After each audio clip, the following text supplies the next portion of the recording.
Depends. It takes all day to one. Yeah, sure. That is working. Hey. Yeah, for sure. We should come out to Yeah, Wednesday. Yeah, so it's the next one is on Tuesday. But we have like 2 kinds of meetups. One on Tuesday is like, basically what we do is we go to like the GitHub, partly like open forum. Yeah. Like presentations. Okay. Well, you're gonna see it.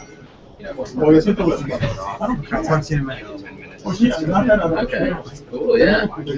I can't come. I'm teaching web building classes right now, so I'm booked Tuesday, Thursday. But yeah, is there a meetup for you for it? Yeah, it's just bit devs space. Okay. Cool. It's good. I've never. PlayStation 4 Yeah. It's good. Yeah, I heard that's supposed to be like I like it. I'm a little bit bored about it. It's like Grand Theft Auto, but you're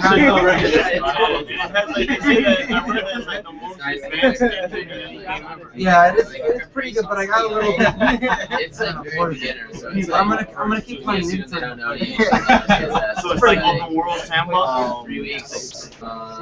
Imagine like Assassin's Creed. If you played Assassin's Creed, like Grand Theft Auto. Imagine that, and you could hack into these like lives. So everybody's got like a phone or a. Yeah, exactly. You have a smartphone, and the way it works at the city has this like Skynet system where everything's controlled by computers. Like The traffic lights, the bridges, dystopian future. and you can control it. So you have So Yeah, in Grand Theft Auto, as you beat the game, you can go into more parts of the city. In this game, as you beat the game, you can control more parts of the city. How big is So the if the map? cops are chasing you, it's pretty big. It's like a system. Watch Dogs? Yeah. I just got it like a month ago. I just started playing it. It's pretty good. I have to get into it. So it's like, if the cops are chasing you, you can open up a bridge, and then they can't find you anymore. You can change the traffic lights. You do that through like your cell phone? Yeah, you can. There's keys to do it. Yeah, there's It's apps. pretty cool. Yes. There's an app. You can actually build this thing called a MERT, the Mobile Infrared Transmitter. Blueprints online. It's what ambulance uses, and you can control the traffic in the city. Yeah, some EMTs. But it's buy it. very illegal. Yeah, yeah. They use Very it. difficult to build. But if you know how to solder. And there's an app for that. I haven't tried, but It's a black market. The EMTs, some of the EMTs Yeah. buy them. my friend's like, he's an engineer for JP Morgan. I'm like begging him to build me one. Like, dude, come on, I want one. Hackaday.com has a blueprint for it. I have a thing like I didn't have. My friend had the parking meters in Miami. You waited past the parking. When I was in high school, you had the same thing. What you do is you just take the quarter, like a quarter, and you hold it halfway into the meter, wait 60 seconds, and then it would say error. And you hold it halfway. Hey, you just hold it halfway and it would say error, and you go for the day. Error at the whole parking meter. You can probably still do it in most of the meters, the old ones. Error out the whole But city. they have immunity meters now. They have them in Skype. I'll leave that. In the older school, you have to string Bluetooth. Well, actually, true story. Yeah, I guess so. When mobile phone freaking was still big, people used to suck the quarters out of the meters with their mouths. So the city used to put hot chili on the fucking payphones. So they couldn't. That's ridiculous. I swear to God. Yeah, so I guess let's get started then. Right? Where am I gonna sit here? Yeah, just try here. So I guess you whistle. So we're streaming right now. Where am I? I put up the streaming link on Where's the Meetup.com. camera? Right there? No, it's right here. So I guess Justin is here and you can sit there. Hey. Okay. Can you hear me? Okay, great. My girlfriend, she's not here, so she wants to stream in. You just go to the Meetup page and you just get the link. Right here. Can you see me okay? Okay. nice. Like, who else is doing this thing? Okay. Good. Okay. We still have more seats, room. You guys want to sit inside? Yeah, guys, come on, Come on in. sit down. Because it's not much room, you know? Is that an O or a 0 in that? An O? Looks like an O. See me okay? It's O. Yeah. It's on the meetup.com page too. I just put it up. Yeah, good. Awesome. So, I'm not sure how formal this is, but I wanted to first thank Pat and everyone who really put this together. We should give them a round of applause because this is awesome. And I was able to get like fried chicken, everything with Bitcoin today, 25 merchants. We had a ton of people kind of really come down here. Everyone is sending me emails and saying like, what's going on? Like, this is so really. And we're gonna do this every Sunday. Is that the plan? Yeah, well, every Sunday for the fair. But the thing is that because this is the first time we're doing it, I invested a lot of time to get this up and running. The merchants gonna be accepting Bitcoin. Well, yeah, they will be accepting Bitcoins. Well, we already see it. Like the vendors that aren't taking Bitcoin, they're like, oh, why the other people going? Yeah. To So them? I had two things that happened. I was standing by the BitPay booth. And one of the vendors, he walked up to me and he said, well, what's crazy is that everyone is coming up to me and paying in Bitcoin. And it's like, I don't usually make a lot of sales, but people, they want to spend their Bitcoin, so they're using it. Yeah. And then I wanted to buy something for my girlfriend, like a bracelet. And I walked up to one of them and she's like, oh, it's not for me. I was like, what does that even mean it's not for me? What do you mean it's not for me? Yeah, they like, got the wallet guys. yeah, and it was bracelets, and she's like, oh, I make everything by hand. And I'm like, well, I want to pay in Bitcoin. And she's like, it's not for me, it's too complicated, it's something I got to keep track of. Yeah. And I'm like, well, if I give you my credit card, how much do you pay? And she's like, 3.5% plus 30 cents square. And I'm like, okay, well, you know, BitPay's right there. I can take you 30 seconds and you can set it up. And they're waiving all the fees too for the vendors. Yeah.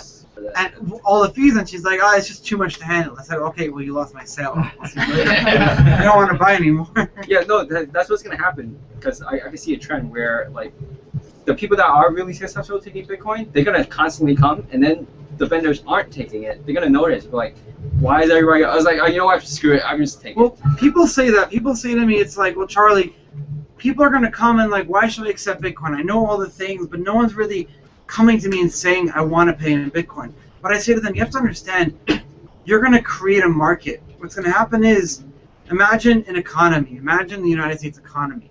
Now imagine the Bitcoin economy, right? Imagine that worldwide you have this economy of people that have Bitcoin and are looking for places to spend it around the world, don't want to have to sell it and use it. That's what's going to develop. And I give them an example in Miami, right? Miami's Miami. People speak Spanish and English and everything. But Miami, a lot of clothing stores in Miami now are hiring people who speak Portuguese. Why?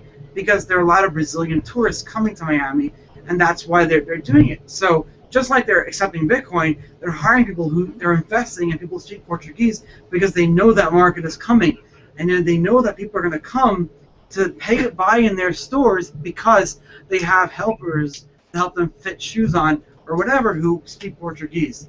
So it's that kind of economy that's developing, and it's really wonderful to see that, and that's how the Bitcoin economy is growing. Yeah, so hopefully we could be the first spot to really blossom here and a place to go to, I guess. I agree. It's really awesome. This was a great idea. Do any of these people have physical locations? Some of them do. Some of them do. Some of them don't. So it really varies. I think that's the key. Yeah. That's the key, is their physical locations, because if I could go to brunch once a week and pay in Bitcoin, that would be I'd be going every week. That would be awesome. Yeah, I mean, we got the Brazilian guy, but it's kind of far, like no one knows that he's there. Where is he? It's like down the block. Oh, really? Yeah, I got him to take Bitcoin. I don't know where the hell is he, but yeah. He's taking it. I'll have to go find him. Yeah. Perfect. I don't want to miss anyone. Yeah. Because I mean, these new businesses, they want more business. So and that's what's really like. I made a speech 2 weeks ago in over Skype in Vienna, and I was kind of like thinking of a subject to talk about, right? And I was like, well, what do I talk about? I could talk about merchant adoption. I could talk about mining. I could talk about all this bullshit of development and everything that everyone's kind of saturating the talks about. And one of the things I wanted to talk about is the community. And that for me is really an important thing, because back in 2011, there was really not much of a community. You're talking about like we first met here. Remember, like Yeah, most I of the know. community met here in There's only 2012. like not that many yet. Like, and that was like all of us, Roger Veer, me, Eric Voorhees, and we just all went for Korean food, and like that's what we did after, and like this was the only kind of meetup group back then, and that's the community grew so large, it's so amazing. And you know, when I got arrested, a lot of the community kind of stood by me, and they came to visit, and they came to hang out, and they really were like my family, and that's what's so amazing about it. And so that's what I spoke about in Vienna over Skype. I said, I made a speech, and I said, well, I want to talk about the community. And I gave this whole a story that I said, and for those who didn't hear it, I basically told a story where I was in Morocco with a bunch of my friends. I was in London for the Bitcoin conference a few months ago in the summertime, and I went to Morocco. And one of the things I tried to do was try to spend Bitcoin as much as possible in Morocco as I could, and it's very difficult because Morocco is not really as a developed country as everyone. And we had met this guy in one of these small little cities somewhere on the beach who was going to slaughter a chicken for us. And he decided to accept Bitcoin because I convinced him, and my Arabic and my Hebrew and kind of put it together, and it all worked out. And I played him a video on YouTube of we use coins and he spoke in Arabic. And I gave him a hefty tip, but he decided to accept it, and I explained to him that, look, you have family in Yemen, you have family in England that moved. Now, you have a Bitcoin wallet on your phone. How much do they charge you to send money home? And he explained to me, well, I live in Esoyera, which is a very small town. There are no stores here. There's no Western Union. There's no MoneyGram. When I get money from them, because I need help, I don't support myself on this business, he has to travel about 3 hours north to Casablanca. And Casablanca, it's a 3-hour drive, so you pay gas, taxi, train, whatever it is. There's no trains. He's paying all this money, and what's happening is he's having to deal with paying all these fees, all these conversion fees, all these merchant fees, and he gets the money, and it takes time, and it's a big hassle for him. And then he has to deal with traveling back down and all these problems. So I told him to accept Bitcoin, and he's like, all right, so I have his digital money on my phone, but that doesn't help me. I need dirham. I need Moroccan dirham. How do I pay cash? And I said, all right. And I took a chance here. I said, Morocco is not as developed, but let's see what we can find. So I went to localbitcoins.com, and sure enough, Marrakesh and Casablanca have people that are willing to sell Bitcoin for dirham. And he's like, whoa. So I gave him enough of a tip. He dealt with it.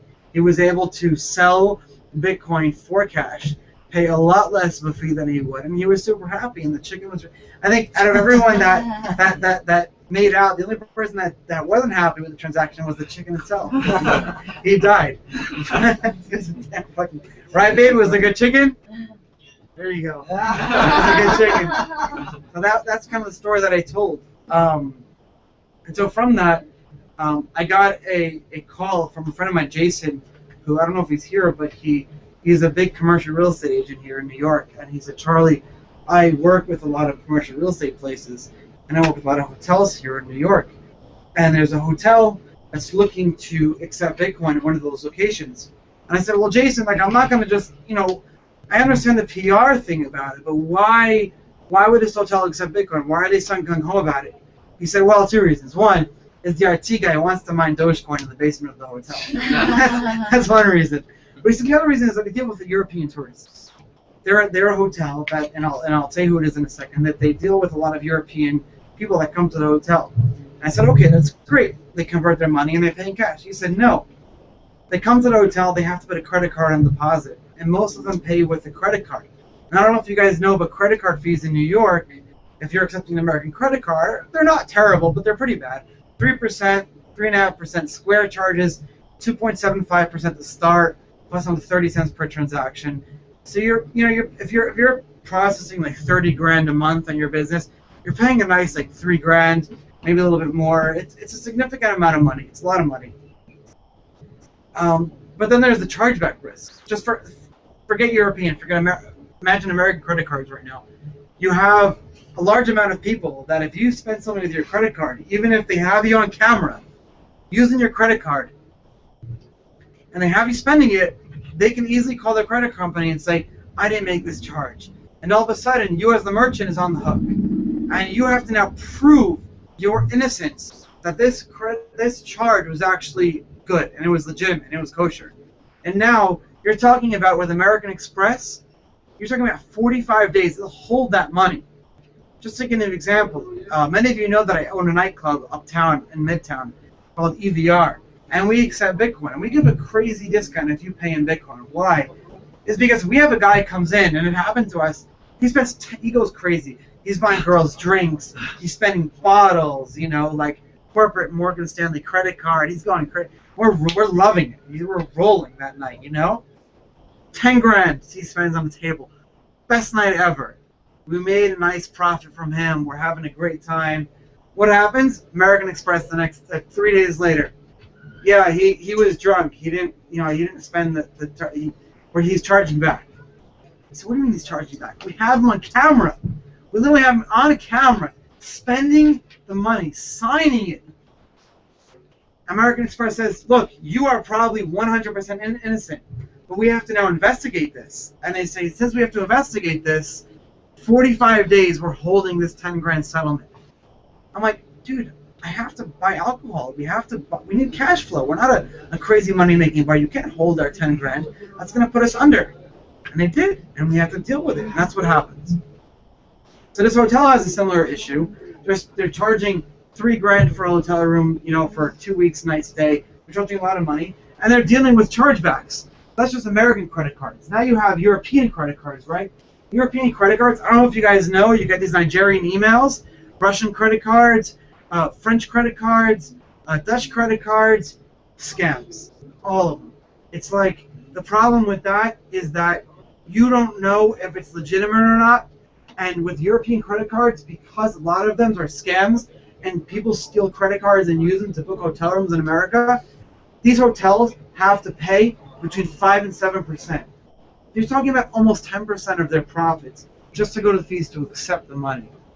This was a good enough reason for me to set up. So he called me up, and I went down to his location, and this guy owns 3 Holiday Inn locations down in New York City. So we're setting up the Holiday Inn, and by Tuesday, you'll be able to, in 3 Holiday Inn locations, through BitPay, be able to book a hotel room through the internet website and through phone and in person Bitcoin. And Holiday Inn Corporate is looking at this as a pilot program. And so we really hope that this all goes smoothly, and that's really important for us. If it does go smoothly and everyone uses it and there are no issues, major issues, IHG, the Intercontinental Hotel Group, owns Comforted, Holiday Inn, Intercontinental, Ritz. You're talking about dozens. You're talking about over 15,000 hotels worldwide. And if that happens, that is bigger than Dish. That is bigger than Overstock. That is bigger than fucking Amazon, accepting, excuse my French, PayPal, accepting Bitcoin. Because you're talking about the ability for people in China, France, Germany, UK, to be able to travel around the world and not have to worry about changing money. And for the first time, we'll see the press writing about, forget the speculation of Bitcoin and forget, making money in this kid who invested $100 and made 100 grand. We won't see that. We'll see articles about why Bitcoin as a utility and why it's important to actually do well. And we'll see articles about that, and we'll see people saving themselves, because when you go to these currency exchangers in Times Square, when you travel, or if you go to Israel, or if you go to the UK and you're trying to pull money out of an ATM, you don't realize that you're getting charged like 5%. You're charged a lot of money. So you don't realize it, but it's a lot of money there. And so what's going to happen is people who are traveling are going to start to read these articles and say, wow, if I buy Bitcoin and if I travel a lot for business, first we'll see the business travelers a lot. If I want to book a hotel, it's a lot cheaper and easier for me to pay in Bitcoin, to use Bitcoin as a rail system, not just as a currency, but as a payment system to book my hotel rooms. And what's going to happen is the Holiday Inn, for example, is going to offer a discount for people accepting Bitcoin because they're saving a nice amount of money. And that's for me, that's a huge thing, because don't get me wrong, I bought Bitcoin when it was $5, and I bought it when it was really early. And sure, a lot of us made a lot of money with Bitcoin when it was really early. But speculation has a time limit, and that ends. What's really going to make Bitcoin succeed and what's going to make Bitcoin around for my grandkids, it's utility. And it's real case scenario. Why are people going to want to use Bitcoin? And I think the travel industry in the beginning, because we're talking about so many different currencies, There's so many different exchanges. Is real the first industry to benefit off of Bitcoin, and that's why I'm so excited for this. I think we should do some introductions really quick. Yeah. So just a quick round of which name and Yeah, just how you're interested in Bitcoin. Kind of keep it within like 20, 30 seconds. We got a bunch of people here. But yeah, we kind of want to talk about both sides of the Bitcoin, so to speak. You know, it's not all peaches and roses, and we don't want to overreach expectations. But you know, everything Charlie said is on point. So yeah, I guess we can start with you, Pat. yeah. So I'm Pat. So I run this space, Cubicle, and during the day we're a repair shop and we do web work. Nighttime we do meetups like this, and then this is one of the really first Bitcoin fairs. I've been talking about this for like last year. You have a lot of people have been saying like, Yeah, I've been talking about this last year. But like, oh, we should get those guys across the street to take, Bitcoin. And we finally did it. So and we're here. So hopefully keep this going. What's up, everybody? My name is Justin. I run like a small developers Bitcoin-related meetup. If you're interested in that, you can Pretty big check- meetup though. Small, big, in between. And I advise Bitcoin companies on how to manage their Bitcoin software in their back end. Yes. Chris Dosh. I founded the Capital Region Bitcoin Meetup up in Albany, New York. We started in January this year. We're still only like 53 members, but we're growing. We started with no businesses in the area accepting Bitcoin, and now we have 5 coffee shops and restaurants. We have a florist now, and a couple more bars coming online soon. So that's where I'm coming from. I'm also from Albany. I'm putting an ATM up there on the 27th of this month. It's going to be at Hellas Bakery. It's a Skyhook machine, so it's open source. It's very scalable. Have you played with it yet? What? Have you played around with it yet? Yeah, it's pretty cool. Skyhook machine, just for those who know, most of the Bitcoin ATMs cost between $6,000 and $20,000. And Skyhook machine is what, $1,000? Something. Yeah. So it's pretty amazing. easy for someone with a smaller budget after MT Dogs to set up and put machines around the country. So that's what our plans are. Co-founder of PYC Bitcoin. Looking forward to it. My name is Emily. I am actually a TV producer, and I'm totally new to Bitcoin, know very little, but am starting to do research on an upcoming episode of the show that I'm working on. So just here to learn as much as I can, talk to all of you guys, and figure out how to make a great hour of TV that will help everybody else understand what you guys already know. Very cool. I'm Nick Spanos. Opened a Bitcoin center there. And now you guys know me. I'm going to be at the Bitcoin center tomorrow night, so bring your stuff. I'll just be there, not with cameras tomorrow. We'll be there with cameras in the future. You can go behind Nick or whatever. Go for it. You just say your name and why you're here, or you can say Pat. Kumar, I was at the fair. Okay, cool. I'm Kristen. I'm kind of new to it. I was just introduced to it a few months ago, but I just want to see what's going on. Right. I'm Mark Coleman. I recently moved here from Toronto, Canada. I'm the founder of Bitcoinida, which is Canada's largest news site, and we have the largest merchant directory. So 300 merchants across the country. And now that I'm in New York, I'm looking forward to getting involved in some of the projects and meeting you guys. Thanks for having me. My name is Danny. I work at the hotels that will accept Bitcoins in a few weeks, so I'm excited about it. My name's Ken. I moved up to Brooklyn 2 weeks ago. I wasn't going to take a Bitcoin job, but you guys have sold me. So I will be working on Bitcoin in the future. Steve Imes, creative technologist, full stack developer, just really intrigued in Bitcoin and wanted to see what I could do to help with me. I'm Hannah. I've known about Bitcoin for about a year, enthusiast. Professionally, I work at a VC fund here in the city. And just always, we focus on technology. Which one? Emerging technologies. It's called Marketbox. Cool. Matt Russell, a lot of familiar faces here. I left my job in January after I made a small little sum of money off Bitcoin, and it intrigued me so much that I decided I've become a Bitcoin consultant. Got 3 people that are going to be that are accepting it, but we haven't rolled it out yet. I just got a Llama 2 Bitcoin ATM that's sitting in my apartment.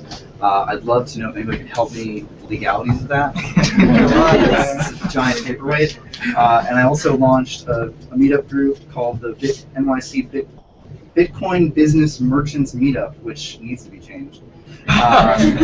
And the idea is really meeting with merchants on a very sophisticated level, helping them understand Bitcoin beyond the headlines, and really helping them get their hands on it and start using it immediately. I'm done. My name is Julian. I'm with the Bitcoin Magazine, and I met Patrick back in August, and come around ever since. I'm Mike. I work on various Bitcoin applications, websites. We're a startup in Boston.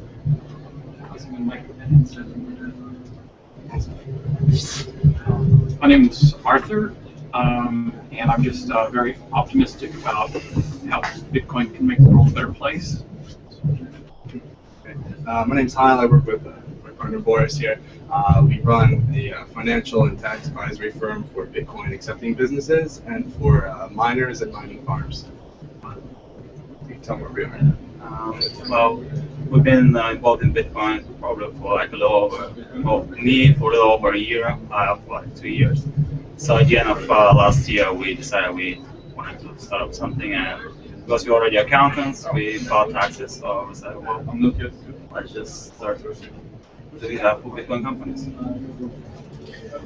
Hi, my name is Marco Parente-Khan. Marco. Good to see you. I'm the CEO of Mindweaver. We are working on electronic wallets that support not just Bitcoin, but also credit cards, all kinds of other stuff that Coin kind of brings to mind. We're based out here, West Village. And yeah. My name is John. I'm a software developer and a Bitcoin enthusiast. I trade some of the other cryptocurrencies a little bit. Yeah, just here to support the community. Tony, I'm a student and I'm here to learn more about Bitcoin. Josiah, I work for a firm called CoinCenter Business Development. We're a firm focused on institutional and large retail investors and traders. And I love Bitcoin. Hi, my name is Hernan. Me and Patrick actually run a meetup on cryptocurrency trading. I'm here to pretty much learn more about it with you guys. My name is Austin Alexander, and work over at the Bitcoin Center on Wall Street. Tomorrow we have a big meetup. It's going to be, I think, the largest live trading event in the world. So make sure you come. 6 o'clock, Spain, U.S. versus Ghana. Yeah, we're gonna have the game projected in the big screen, bigger than this wall. Big. Name is Steve. Me and Justin run OSFDA, the Open Source Financial Developers Association. That's osfda.org. And back to what Charlie was saying, he was stressing utility. I couldn't agree more. Usability and security are going to be the key things. I myself am working on a secure consumer-oriented distro. Problem right now with Bitcoin is it's too deep and quant the thing. It should just be so easy for people to use it, and then people are going to throw up their hands and say, why should they use Square or other such credit card vehicles? Did you have anything else to say? Or you want me to just quickly Feel free, man. Okay, cool. So originally we kind of planned this to be more of like a centered around merchant adoption. We kind of assumed more merchants were going to be here, but we have a pretty high-level crew here, lots of developers and people who are pretty involved in Bitcoin. And so I think what we could do maybe is have like a real talk about what's going on in Bitcoin, like where are the pain points, what needs to happen to get to the next level of adoption, and feel free to like ask questions as well. Maybe like Charlie and I will just kind of talk about Bitcoin and from the merchant perspective, like the good and the bad, and you guys can like maybe ask questions or incite discussion, and then we'll kind of take it from there and kind of move into where Bitcoin kind of needs, where it needs development and what kind of tools need to be built in the ecosystem and what that looks like to kind of bring merchant adoption to the next level. Does that interest you guys? Is that like a conversation? You guys can also kind of just kind of ask questions that are related to Bitcoin, but not necessarily on point in the discussion. I mean, if there's any burning questions, we can kind of field those now, and anyone feel free to answer the questions if you want to get involved in the discussion. Is there any burning questions? Any newbies who have like some question that they want to just get out of the way, or it's a judgment-free zone, so like whatever, I had something cool yesterday. I walked with my girlfriend to Paramus, New Jersey, which is the first cool thing. It was like a 5-hour walk. You walked to Paramus? Yeah, Paramus, New Jersey. It was cool. And there was Why'd you walk? Why? Because it was there. Yeah, impulsive. Oh, we walked there because we went to the REI in Paramus, which has a better stock than the one in Soho. And the reason being is because she purchased a bicycle, and she purchased it with Bitcoin using eGifter, right? And it gave 6% off, right? So every other sucker in the whole store was paying 6% more than her. And it was, and then there was the Red Robin right next door. We went to the Red Robin and paid 6% less there also. It's great. Those suckers probably drove too. Oh, yeah. They had to pay the toll. $13 toll. You walk on the bridge, you have to pay the toll? No.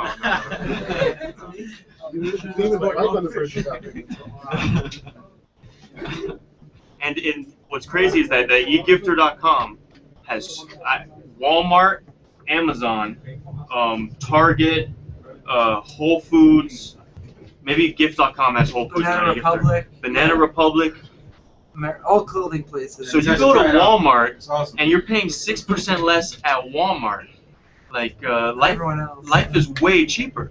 Way cheaper. And your even purchasing other power coupons is 6% too higher. apply. Like even your regular because they don't know you're paying coupons. 6% less. That's as good as cash. The gift cards. Yep. They have no idea. How are we going to get that information out to all the redneck Jedis in the country? We know those Jedis love discounts. It's like a free chicken or something. So you get points every time you buy cards. It's more than that. So with gift.com you get points that then you can buy more gift cards.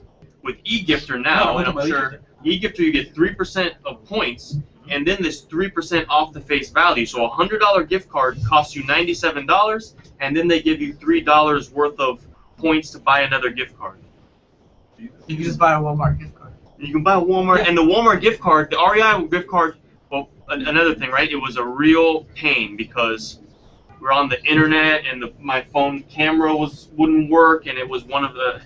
Anyway, it was a real pain, I think, because we were using the eGifter uses Coinbase, which is much less intuitive than BitPay. BitPay is a much better system. That's a free plug right there. That's just what I believe strongly. So, but it was like a real mission at the counter there, figuring it out with. I mean, there's a long way to go, but. For everyone still stuck with iPhones, you can pay inside the eGifter app with Bitcoin now on iOS, which was a surprise. Oh, okay. Yeah, I think they're letting Bitcoin out. Yeah. Looks like it's happening. Yeah, it seems like there's 2 so far that have gotten their new app store. But eGifter is one of them that is on the app store now. But certain gift cards, I don't know why, it's probably a contract thing, but they only allow you a $100 maximum. Okay. Walmart, Amazon, Target, like the big ones for purchasing your everyday goods, you can go, I think, up to $10,000 on a gift card, a single gift card, in one purchase. No, I just was looking 5 minutes ago. Gift card limits are usually defined by the people who are issuing them. So Yeah. Walmart may not allow for more than $100 gift card because. Well, Walmart does. REI does. REI probably. So there's a liability issue when someone loses a gift card and it's got like $1,000 and go prove it. What happens if you return it? These cards are on their phone, right? Yeah. But theoretically, if they're issuing a digital card, they can issue a plastic card, and it's the same thing. So. Well, you can actually trade. Yeah, the guy even made note of that. He said, well, you can buy the REI gift card and then use that gift card to buy a physical gift card. And then I was walking this morning. Did like an early morning walk to here, or walk through Soho, and I was looking at the thing, and I was saying, wow, that means this store accepts Bitcoin, and what was it? I was like, yeah, the clothing store accepted Bitcoin, then the one across the street accepted Bitcoin, and then because there's just so many. The real estate office. The real estate office, Bapple Real Estate on Prince Street, actually did the first ever domestic Bitcoin real estate deal or rental. Right? That's going to go down in history as a milestone. And what's the discounts on rates? The rates on that on the real estate. On Bapple, yeah, what the Bapple Real Estate? If you were say to buy a building to kind of hedge your Bitcoin risk, a little building, a couple $1 million, right? We don't have any $2 million buildings anymore. What about $5 million? Yeah, 5 we might be able to get you a discount down here. Look, Banana Republic, Burlington, Foot Locker, Gap, Old Navy, all the Gap store, all the Gap brand, Lords and Taylor. Why are they offering discounts to people that use Bitcoin? Well, I think the reason is because credit card fees are factored into the price of everything that you buy every single day. And except at the odd bodega or gas station where it offers you a cash price, you don't go in the Old Navy or Gap. They don't say, okay, well, at least not in the U.S., they don't say, okay, the cash price is this and the credit card price. They factor in. I believe it is. I think there's now an exception for like gas stations or something. But they also factor into the price the chargeback and fraud, which is a lot of amount. Like companies have huge fraud departments that just all day deal with chargebacks and fraud. So now that they don't have to deal with that anymore, it also gives them a big discount. Well, this was one of the points that I kind of felt was important to touch on a little bit, because when you look at Bitcoin from the merchant's perspective, it's got great fraud protection. You can get chargebacks, but from the consumer protection, on the flip side, if something goes wrong in that scenario where you get a bad PlayStation in the mail and you want to return it, or you want to charge back, or whatever, you have a legitimate reason to charge back. Right now, there aren't a lot of actors in the Bitcoin network that make that easy for you to do, right? So BitPay, they're not gonna deal with any kind of fraud protection for the consumer and things like that. So at a point, there's going to need to be arbiters and great startup business. Yeah, it is. It is. Exactly. I want to make a point on that actually. So the responsibility over the risk. So liability is going to actually shift to merchants. 100% liability will shift to the merchants in October 2015. So can you explain that a little bit? Yeah. So all right, Visa, MasterCard, and basically then follows everybody else, including American Express. In October 2015, every single merchant that cannot yet accept a chip and PIN card will have 100% of liability over the transactions that are made at that point of sale. So what that means is that anybody who's swiping with magnetic stripe, where they have the option to use a chip, is 100% risk on them. So if anything goes wrong with the order, any dispute, if the guy's doing any fraudulent charges, the credit card companies won't care anymore. So that's going to go on to the merchants. Why is this important? Because merchants don't want to do that, and also points of sales upgrades can be very expensive. So this could be a very, very big incentive for why merchants would want to move to Bitcoin. At the same time, it's not currently on the credit card company that issues the card. No, it's on the issuers. Right, but that's not usually MasterCard, Visa, Amex probably issues their own cards, but most usually banks, Citi, or smaller banks are the ones actually issuing the cards. So The issuers are the ones that have liability. What about if you get like a store, like how the stores have their own branded or American Airlines card or something like that? Those also, anybody who's the issuer in that case would be American Airlines, but the operator, the credit card, the processor, the payment processor is the payment processor is the king of all in many cases. In every use case. So the payment processor is the one who's taking on the risk by doing this, because he's going to have to reconcile the disparity, whether or not the money's supposed to go back or not. So at the end of the day, the payment processor, which is on the American Express, American Airlines branded MasterCard, is MasterCard. and it's a MasterCard for all intents and purposes. So the MasterCard is taking taking the risk there. And when the card is issued, American Airlines issues a MasterCard to the customer. So you have issuers, acquirers, the payment processors themselves, and merchants and the customers. The reason why credit cards have so many fees on them and such a big percentage taken off is because you have like 5-6 different bodies at taking chunks out of every single transaction that a person makes. And then it gets even more complicated when you're making transactions overseas, because then there's someone taking risk on the exchange rate, and someone taking risk on overseas. It's a higher risk. That's so. I don't know what you're saying. I don't understand So what you're saying. Bitcoin.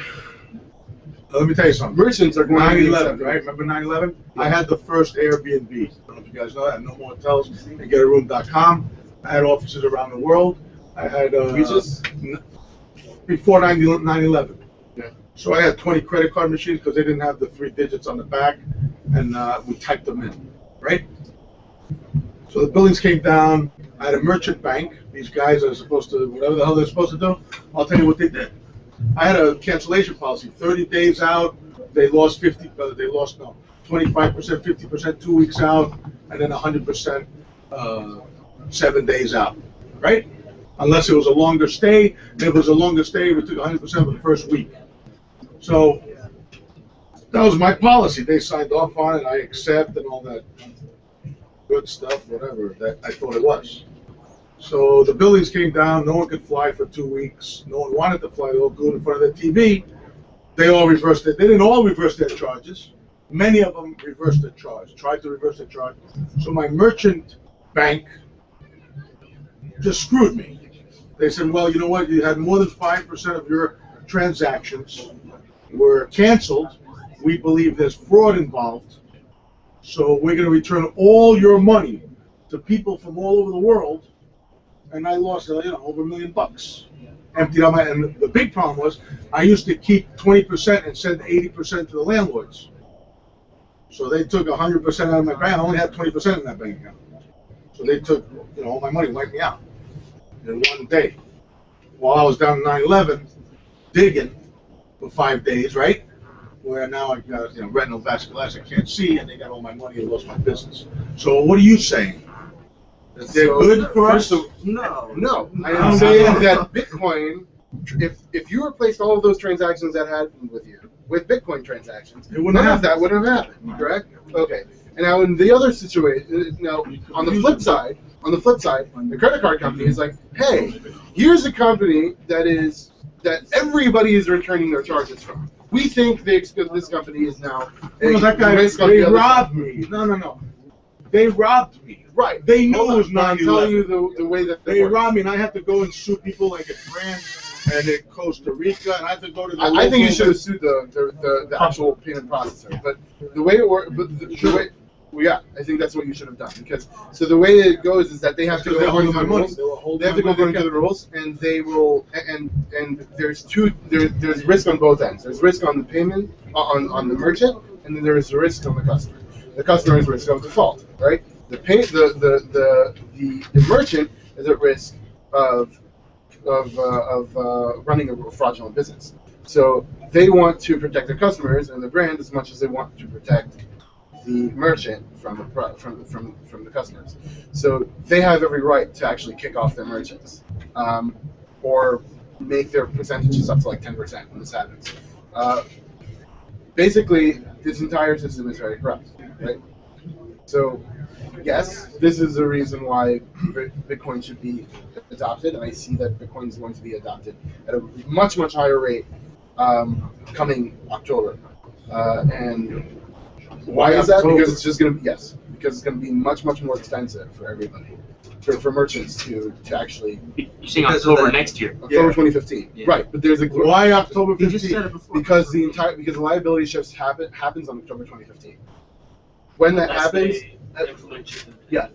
which itself chip and pin is being implemented from now until then. Anybody that doesn't implement chip and pin from between now and October 2015 and there's earlier deadlines for the different companies, for different parts of for different sectors.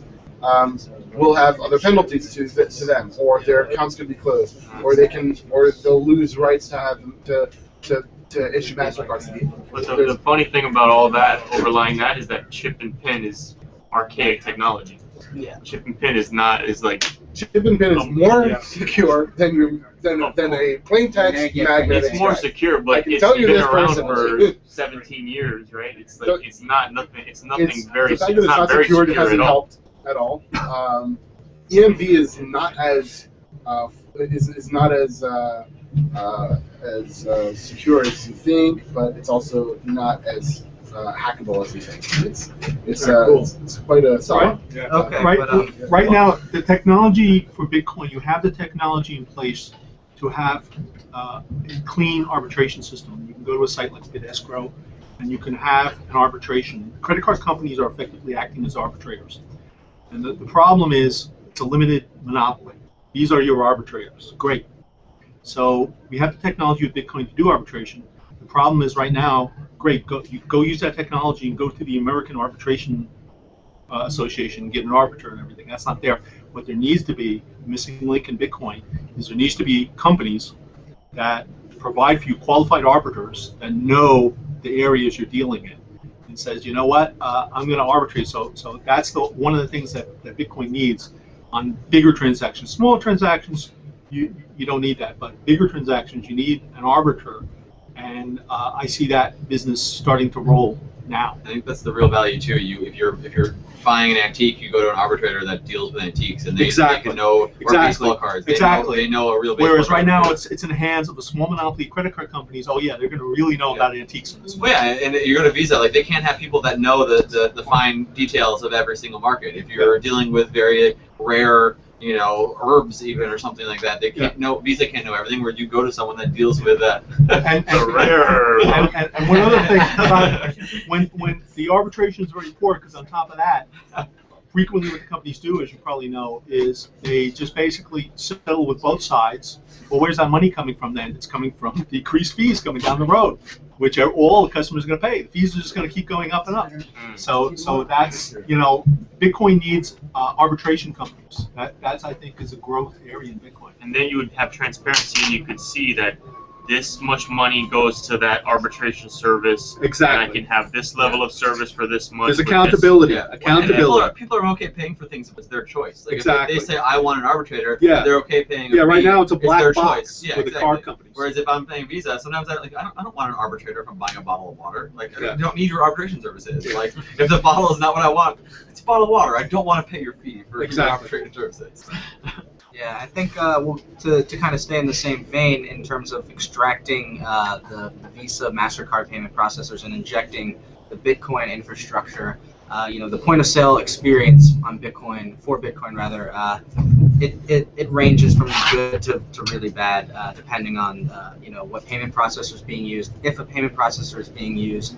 So most of you guys are probably familiar, right, that a Bitcoin transaction requires a confirmation before you can be, multiple confirmations, up to 6 potentially, depending on who you're dealing with, before the merchant can really consider that transaction secure and that it's theirs, and that it won't be double spent by a malicious party.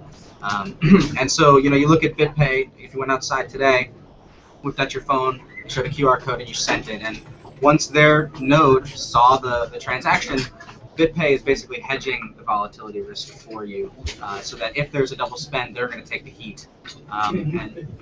And so that's a little bit of a concern when it comes to Bitcoin, because if you don't want to use a payment processor and you've got a little shop on the corner and someone comes in and they want to pay for something, you don't want to sit there and wait for 10 minutes while that transaction confirms, right? And so this is like another space where Bitcoin can use a little bit of work, and there are people kind of calling to arms to change the point of sale experience, where maybe instant confirmations will, or instant transactions will be possible with trusted third parties. And so these are other fees that are going to accrue in the point of sale experience. So the confirmation time with Bitcoin is a little troubling, but it is what it is. And so while it is only 10 or 20 cents to send a Bitcoin transaction, the point of sale experience will definitely accrue some more fees there. So that's something to keep in mind. And I don't know if any of you guys wanted to talk about, the point of sale experience or. I think there's definitely options you can do that, adding fees, more open source options. There's a lot thrown around out there, like the 2 of 2 multi-sig transactions, like so what greenaddress.io is doing, but there's others kind of doing the same. But I mean, you wouldn't need an extra fee there. It would just be one of your fees would be not allowed to double spend in open source fashion.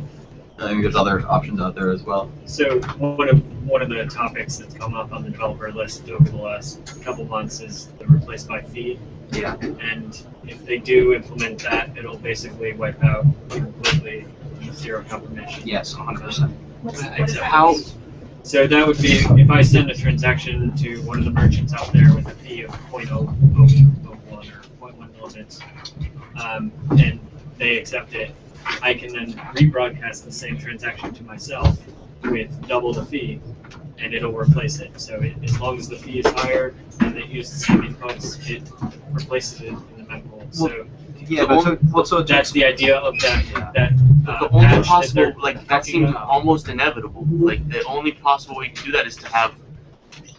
I mean, I guess miners. There could be consensus among the miners that you don't do that because it increases the integrity of Bitcoin as a payment mechanism. Well, or no. Versus the fact that you really do need confirmations to accept the transaction. Or two of There's two both multi-sig sides wallets, right? You have one of your signatures is with an open source code, and you can't double spend it because that one is not allowed to double spend.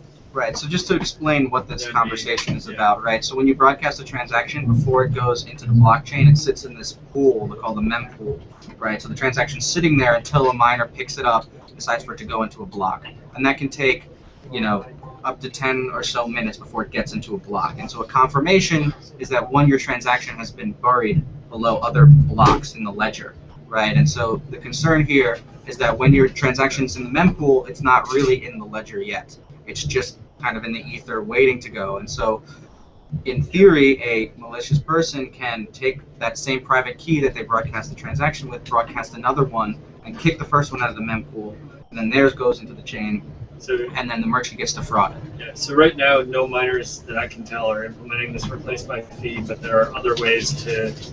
There are certain blacklisting that the miners are doing. So if you broadcast a transaction with a certain parameter, some of the miners may not include it in their mempool.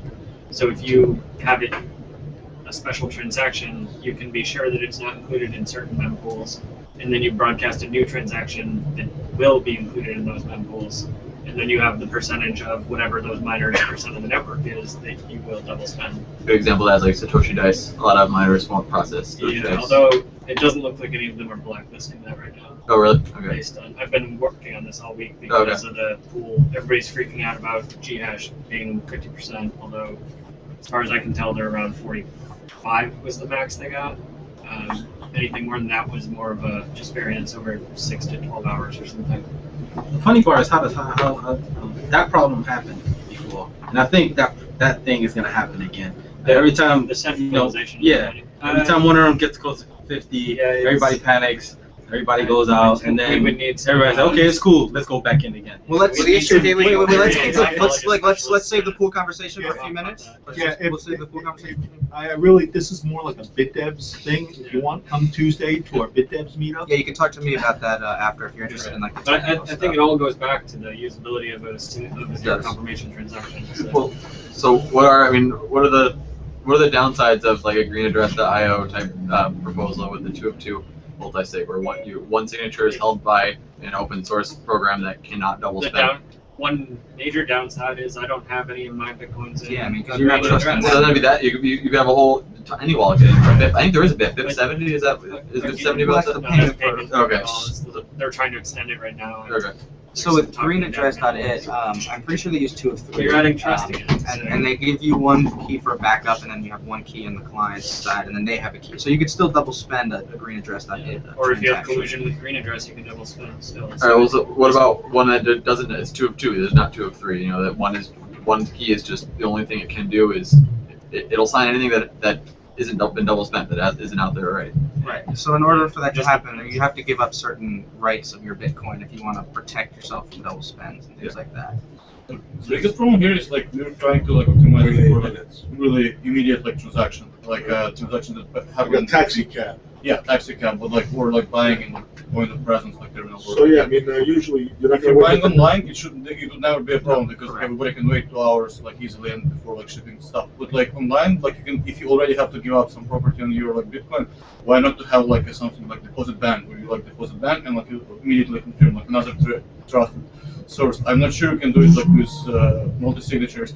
Somebody who would ensure it. Like I'm pretty much sure you can prove it. Like it's impossible to do like an open protocol that like doesn't have to agree.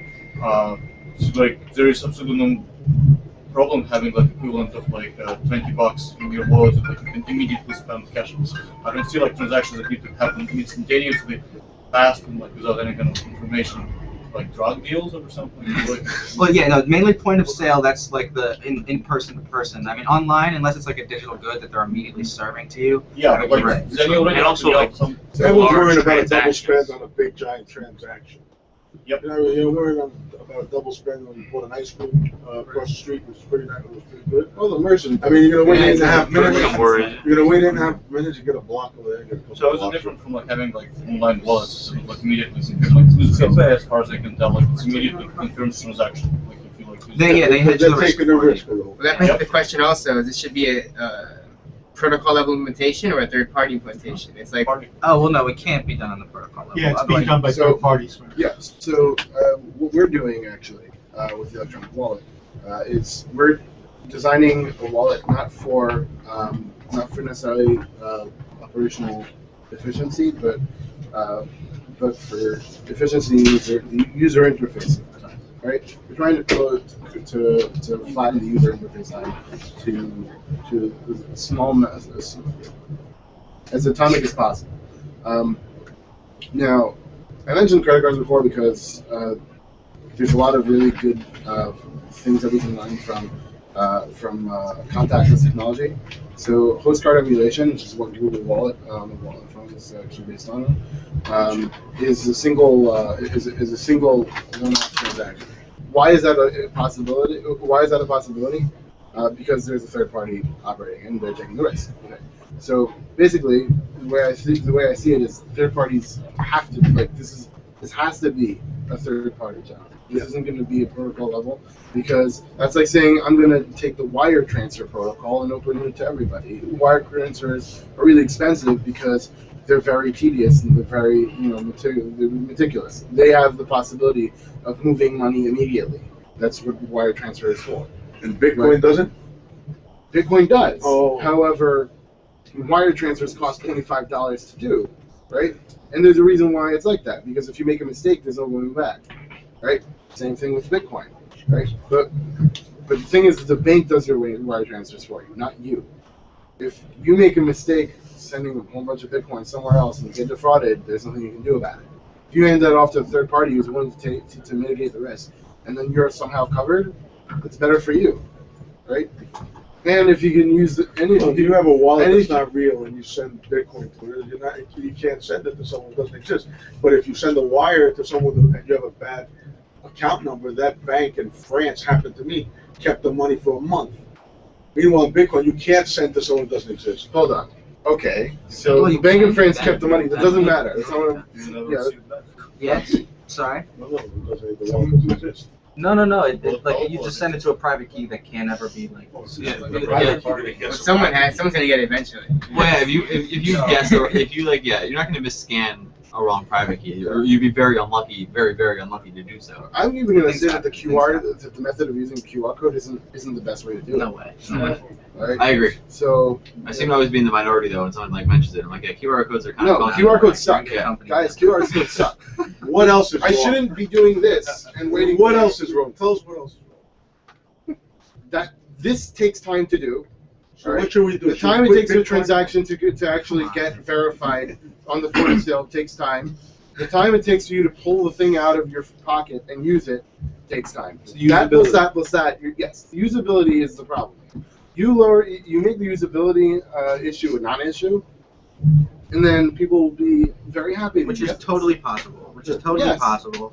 Real quick, yeah, go. Yeah, I was hoping to ask, like, just in regards to the merchant acceptance and even just like individual acceptance. I mentioned I bought a Lamb-Masu ATM machine. The ATM machine space in general is something I think is just it's a dark area. Nobody really understands it. I legitimately have an ATM that I don't understand the legalities of, and I have to look into that. You have a Skyhook machine, you said? Yep. Is that in New York? Yep. So I'd love to know, what you've done on that end, and like, I guess. Well, you could put up your ATM anywhere, just as long as you're standing next to it and accepting these transactions on a person-to-person basis. That's okay. That's okay. And is there a limit to that? You still want to have you still want to abide by KYC and AML, so you can't have some random person walking up with $10,000 and put it all in Bitcoin. Can't really do that. Probably get shut down. Okay, maybe we'll chat after. But in general, I think that's something that is really not being talked about as much in the Bitcoin space, where everybody that's accepting Bitcoin, other than the pit that Nick had out there, how does somebody go buy Bitcoin to spend at the Bitcoin fair? Everyone, I'm very excited about Bitcoin, so I'm taking photos of the Bitcoin fair and I've rolled up with Bitcoin. But if somebody walks in and goes like, okay, I'd love to buy something and one of you guys is getting a discount in Bitcoin, where do I get the Bitcoin? How do we make it easy for them to literally put a 20 new machine and get Bitcoin? This is I love that the protocol talk is happening, but these are the things that are almost even more important, because for Bitcoin to matter, we need to have people really getting into it so that you guys get even more empowered to want to work on Bitcoin. It really is kind of synergistic in that, right? And I think that, I don't know if this Well, is a no, topic you make that- a great point, and degrades this conversation always degrades to regulation. Yes, the and regulatory. and it will, and it's just the unfortunate reality of the United States, and as you very well know, and Nick, I know you deal with this all the time, and a lot of other guys in here, and you buck up against this regulatory nonsense that makes it nearly impossible to do business and to make it easier for people to use Bitcoin. And Yes, and I posted an article on that, how U.S. is losing its leading edge to other countries. That gives the actual statistics on Bitcoin technology. I have a ATM company, Cash to BTC. We build Bitcoin machines, and we send them all over the world, and overseas Texas. That's it. I'm not allowed to have. You mean the Republic New of York, Texas, I can't turn it on in my building. But he's saying that you can just if you stand there, and do it. I'm gonna stand there. Well, What if I don't stand there? What if someone? if you do that, but yeah. You can stand there and see the coin and You got a very decide. good point. But it's not automated.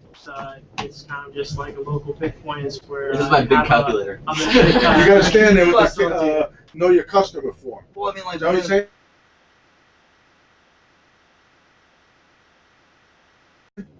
Bitcoin Center, next to my ATM machine with a form. Well, you're done Someone- anyway. Let me provide you I'm with. just saying, why would I do that? Just to show, I do that just to show how stupid it is. The sad reason is people trust the box more than a person. So people, even if you're standing Well, I next charge to a lot more in the box. well, people There's will. a guy sitting in Canada, right in front of I forgot the first machine there, and he was exchanging Bitcoin for a better rate than the machine. Right, but that's the nature of Bitcoin. That's why it's beautiful, because if you're going to be greedy, someone's going to beat you to it and they're going to kill you. Right. Well, the point is that more people trust In the price. machine. Yeah, and price, sorry. It's the price. But All right, guys. to speak. See you later, everybody. To speak to that issue, though, one of the merchants I'm working with is a dry cleaner. It's a pretty small shop. You walk in, it's pretty much him, except for dry cleaning, and that's really it. So the Lamb-Masu is a bit too large for his counter, but the Skyhook and your machine is quite thin. So that's the kind of thing that you could actually have next to the cash register. They could have a pad on their side, a front-facing pad that took a photo. You could have a one-man machine, literally, where you are doing the KYC one-to-one. Am I wrong? I mean, that's not the way you would want to do it. You Totally, want but you want to do right the now. KYC and AML on a web-based application, so you can have a customer log into your ATM and have it just done that way, or you can have a certain limit up to where you allow that person to make the transaction anonymously. But I'm talking about right now. Yeah, so you don't want to do that because obviously RoboCoin has got a lot of stuff that people have been saying it's just there's too much. It's Too a invasive, scanner, too it's invasive. too invasive. So if you can all do that on a web application, you don't need all those extra features on an ATM. It's kind of almost a bad business model to put those kind of features on an ATM. It's not necessary, and it's there's no need for it. It's not a very good business Yeah, model. RoboCoin is turning themselves into a bank now. I mean, they've got. Yeah, they had to be relevant because they weren't really relevant before, so they had to change up their model to kind of get sort of relevant. Yeah. Yeah, that's more of a focus on remains markets, which I think was a smart move, honestly. That's one of the most appealing markets for Bitcoin use. There's high profit margin markets as well. Fun story. Remains is $540 billion plus market annually. So it's like sending money, like let's say you're from South Africa, you came here, worked, and you send money back home, that's remains. Yeah, Western Union, MoneyGram. Yeah, that's all remittance. So I think while we're talking about ATMs and all payment processors and all this stuff, I mean it requires a trusted third party. And people, you'll hear, Bitcoin came from a history of crypto anarchy and the whole idea that if you read the white paper, one of the main tenets is Satoshi wanted to remove the need for a trusted third party and not be required. But I think, as it's very clear from this conversation, if we want to get to that next level of merchant adoption, there needs to be trusted third parties that we trust and respect and are willing to work with. And it's kind of like a philosophical conversation. And there's been a shakeout of the incumbent players too. Right. No, and you see guys falling left and right, be it Mt. Gox, Polynier, Truthcoin, all these guys that are falling left and right. But I'm curious, maybe you guys want to talk about this, how you feel about the idea of any trusted third parties in Bitcoin. Should anyone hold your Bitcoin? Should you be the only one to hold your Bitcoin? Should there be BitPay? Should there be Coinbases? It depends on the crowd. I think here it seems like a pretty open crowd. I think for merchants, third parties definitely a must. Yeah. I got one word for that: Darwin. If they do a good job, they're gonna last. They do a crappy job. No, sorry, we're not gonna trust you. It's just, I think you can't predict where it's going. I think also that right now, like you mentioned, in the short term, you need a third party. They're the ones who are willing to take on that risk. But I also think that transparency needs to increase for these companies. Like there needs to be more accountability, like you mentioned as well. Ways for the average consumer to kind of get a feel for what the company's doing is right or wrong in a widespread basis, not just a few people knowing what's really going on in the background. That's how you get the Mt. Goxes happening and these other type of scams that have been too frequent in the Bitcoin space. Just saying transparency is key. I think it's very key. Yeah. Pretty much sure existence Silk Road was shitty, but it lasted long and lots of people actually trusted it well. So people are completely fine trusting their money to third party easily as soon as they provide value. Value was there, trusted ranks, ranking, reputation system, feedback system, escrow, and so on. So build good enough system, and people would actually start using their service. And there's multiple of those dark markets right now. And all of them actually get What's your name? Yuri. No, I'm just joking. I'm very. Listen, Bitcoin's grown out of all that stuff. We're mainstream right now. I never even smoked a joint in my life, so I really don't even like that world out. But anyway, it's okay. Yeah, I'm heard it's a real in the black market. It was 80%, right? At one point in time, it was a huge amount of that. So what does everyone do nowadays? Do you think that everyone? So we have cash in our wallets and we have cash in the bank. So we kind of control the private keys to the cash in our wallet, and we trust a third party to control the cash that we have in the bank. So that's the way that Bitcoin is going to be in the future, because that's the way the future has played out now in terms of non-Bitcoin related businesses. And I think third party with multi-signatures will be awesome too. Yes. Now the third party cannot spend it without making. Depends if you're going to go with the fractional reserve type system or not. Right. So yeah, Or banks if fractional you need reserve. loans, if you need, if you can have all your money and you don't need any loans, there's no reason for it. But unless they're loaning it out for you and making a return on your investment, that's basically what you're putting the money in your bank for. Is That's you're true. going to get money. If they're going to give you a 0% interest, there's no reason to put it in the bank. I see no reason for a Bitcoin-related loan now. That's all fiat. That's fiat-related. Well, yeah. That's So why in there's that case, fiat you put tools your that money, exist. your fiat in the bank, and they loan that out. You get your interest. And Bitcoin, you don't need I to put lend in a Bitcoin. bank then. So you think there's going to be companies that are going to offer Bitcoin-related loans? And I'm sure there I already lend is. Bitcoin right now. BBC Jam does, right? Yeah. Okay. So, but I don't know if that's a good idea. That's personal. I think it's high risk, especially with Yeah. the volatility in the market. Very high risk. And I taking think- on yeah, inflationary. I think it's a bad idea across the board. Right, But if No, let's no, say I the get market paid goes back up if too it- much, everybody's going to default on Yeah, those I mean, loans. yeah, like I get paid back in Bitcoin. Yeah, Right, but the but thing if- is because if it's it goes up too inflationary, high, right? It's never a big. pay you back. It could get harder for that person to pay you back. Short-term loans. Oh, okay. Right. Yeah. Yeah, because it can get very hard for that But person you're to pay getting a you high back. interest rate. That's what you're saying. Yeah. So it's a very risky high interest rate. That's Like just even if how it's long markets term, you work. can just buy options and just lock yourself in at that price where you have it. Like I mean, that's what people do now. Like the dollar fluctuates, you buy euros, you buy a put option on euros. As well. But You all can it is sell all in the done on future. inflationary financial instruments. Even if it deflates, you can lock in the price right then. Maybe you'll There's a have a way. Like negative there's always interest way. rate. Good finance. Yes, I think Nobody's used to that, but it could happen. I know a lot of traders have done that are trying to make profits on shorting Bitcoin and Bitfinex, and it hasn't been so great. It's really high interest rate. No, I think the moral of the whole trusted third party scenario is that, like, you know, Bitcoiners not we all, but the mainstream Bitcoin, if there's such a thing, has a tendency to trust a lot of these companies, I think more so than is due. And so, you know, going forward, I think it's an important point that if you're going to be storing your Bitcoins on greenaddress.it or whatever, you know, there needs to be a call, not necessarily for just transparency, because some people want to keep a closed book, but like accountability for the operators of these websites, because it is cash, and if it's gone forever. And you know, you look at things like Mt. Gox, and all they did was, you know, he bowed in front of the Japanese television, and then he said, "I'm sorry," and that's really it. Like, and he lost $500 million in Bitcoin. And like, you know, you look at his background, and you know, there's history of like computer fraud and some other sketchy things. I'm not too totally familiar, but had we taken a real close look at what was going on in his past and you know what was going on at that company while they were operating, which wasn't very much, he kind of kept everyone locked out. Even his employees couldn't see the code and things like that.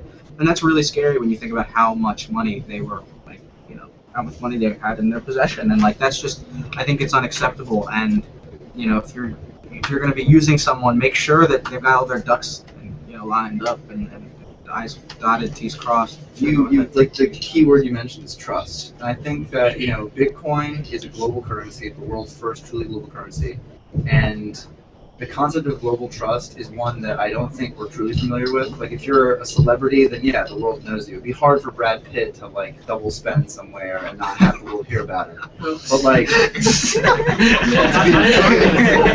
Brad Pitt going you first. Everyone knows Oprah Winfrey. Do you think everyone knows Oprah Winfrey? I'm not saying it in like the literal way, like I know you, but I'm saying that I think with more of a global awareness, we're going to start seeing people becoming globally aware of themselves, and it becoming easy for other people to know of that awareness. So if you walk into my shop, no matter where I am, there will be some kind of like trust network where it's almost like you want to have your ducks in a row, like a feedback system, because that's the way we're going to need to go. Because that's the way the world is going. If we're trying to be less banked and have less people controlling what we do, be more decentralized, we have to start really depending more on ourselves. And that means not worrying about like, well, I can go to the next town over and screw everybody over and do it again and again. It's like, Sell no. your snake oil over there. Exactly. There's the concept that like, it's, you know, we live in a global world where unless you can get off this little dot. So you already have something called the Web of Trust, but it has been established for a long time, and no one uses it. Yeah, very small amount of people use that. Very small amount. No one really understands how it works. I mean, if you look at your trust, like your distance to someone else through the Web of Trust, I mean, it's, yeah, you can mathematically show like there's trust there, or not, there's this, let's say your distance There's is trust 2 or network, 3, you know? like it's, you're 5 people away, you're like, oh, I don't trust you, but nobody uses it. Nobody's going to. Well, that's the key point. Well, Somebody used 3 years ago, Well, nobody it's used not so easy to Bitcoin. use. Nobody Yeah, used well, Bitcoin. nobody understands it. The issue is also, it's like, when you come under the trust, the worldwide trust network, when does the incentivization become to now betray that trust? If there's enough money in the line, more people are more inclined to betray that trust. I knew you thought that way. Well, you weight your trust with how much money you had on the line when you're reviewing and everything. But let's think of the world. Let's think of the world in this new trust concept. Would there not be countermeasures to kind of balance that out? Like, I'm not just thinking that this exists in some little bubble. Like, I think that if we were to actually believe in global trust, there would be something behind it, because that would mean that people would actually have your back in some way. I'm hypothesizing here, but I think the concept of trust is something that is huge, because I mean, I see a lot of you guys at Bitcoin meetups, and if somebody said to me like, hey, that, he sold me $100 worth of Bitcoin and the confirmation isn't going through, I say, you know what, I've seen him around enough, I've had conversations with you, like, I wouldn't worry about it. And I would be confident in saying that because I have spoken with you. And that means something, and I think that is lost. The concept, I mean, I don't know how many of you guys live in like neighborhoods and actually know the people you deal with, like know the name of your coffee shop person, know the name of your dry cleaner, like can have a conversation that's somewhat meaningful. Like that's something that used to be a real thing, and it doesn't exist anymore, where people will literally bump into you in the street and then say like, fuck you, and you'll go, okay, I'm used to that because that's how things are now. Like, that's not a trust system. Like, people literally need to rethink the concept of trust in a human way. I have a question. Isn't the Bitcoin network and the blockchain created for there to be a trustless network and monetary system? I personally think that's a misnomer. I think there's a lot of trust involved in Bitcoin. Yeah. Well, there is now. Well, no, and I mean, when we trusting implement even people more not to be side bad chains actors. and stuff like that, we won't need the trust. No, I mean side chains. We could trade the signature. No, side chains requires way more trust, but that's not. That's Why would it require more trust? If you have a different design here, I figure that there'll be deals that we can make where we're trading signatures. We don't have to wait for the confirmation. Well, no, I mean it's the whole merge mind conversation, but that's because they're merge minds. You can trade signatures. You don't have to wait the 8.5 minutes. No. We're just talking about like you can trade signatures and then you forward it into your wallet. You don't have to wait 8.5 minutes. There you go. Make it. Okay. Is that what he's saying? No. He's saying that side chains would remove the idea. Okay, so I mean, look, just for those who are unfamiliar, the idea of side chains is like, you guys have all heard of altcoins, right? And basically those take, the Bitcoin code, change a couple parameters, maybe to make the confirmation times faster, or maybe they increase the number of coins, and then they create these altcoins, which are a completely separate ecosystem, and they have their own liquidity pools and all that jazz. But let's say you wanted to create an altcoin that had liquidity injected from the Bitcoin ecosystem, so that you weren't starting fresh. The idea of these side chains, as proposed by Adam Back and Austin Hill and a couple guys from the Blockstream project, is that you add some code into Bitcoin that allows you to basically suspend or freeze Bitcoins, and these suspended Bitcoins are then go into this side chain, which has its own rules, whether it be faster confirmation times, things of that nature. And so it's its own little ecosystem within Bitcoin that has its own rules. You could use it to mix coins, tumble them, whatever, high frequency trading, whatever. And Nick was saying that these side chains will bring different dynamics in Bitcoin, and they do to a certain extent. There are some concerning aspects of them and how they're mined and things like that. But back to the trust conversation, Bitcoin does require trust. You need to trust that the miners are going to act honestly, that nodes are going to propagate transactions and things like that. And so it's trustless in that. Well, you trust the code. You trust the code, right, Yeah. right. But miners. I thought he's talking about trusting his dry cleaner that he just signed up. Right. I don't trust him. Right. I don't know the guy. He's gonna rip my buttons. He's not gonna. I'm gonna come back. You didn't rip the buttons up. He goes, no, I didn't. I don't trust the guy. He'll actually send you a text message saying, I noticed your buttons are missing. Would you like me to replace After he ripped them off. I don't trust the guy. That's why I'm in Bitcoin. I got robbed. Merchant banks, everyone robbed me in my life. Bitcoin and blockchain because I want a trustless network and protocol. Okay. So start trusting. I'll go build a bank and trust. You know what I mean?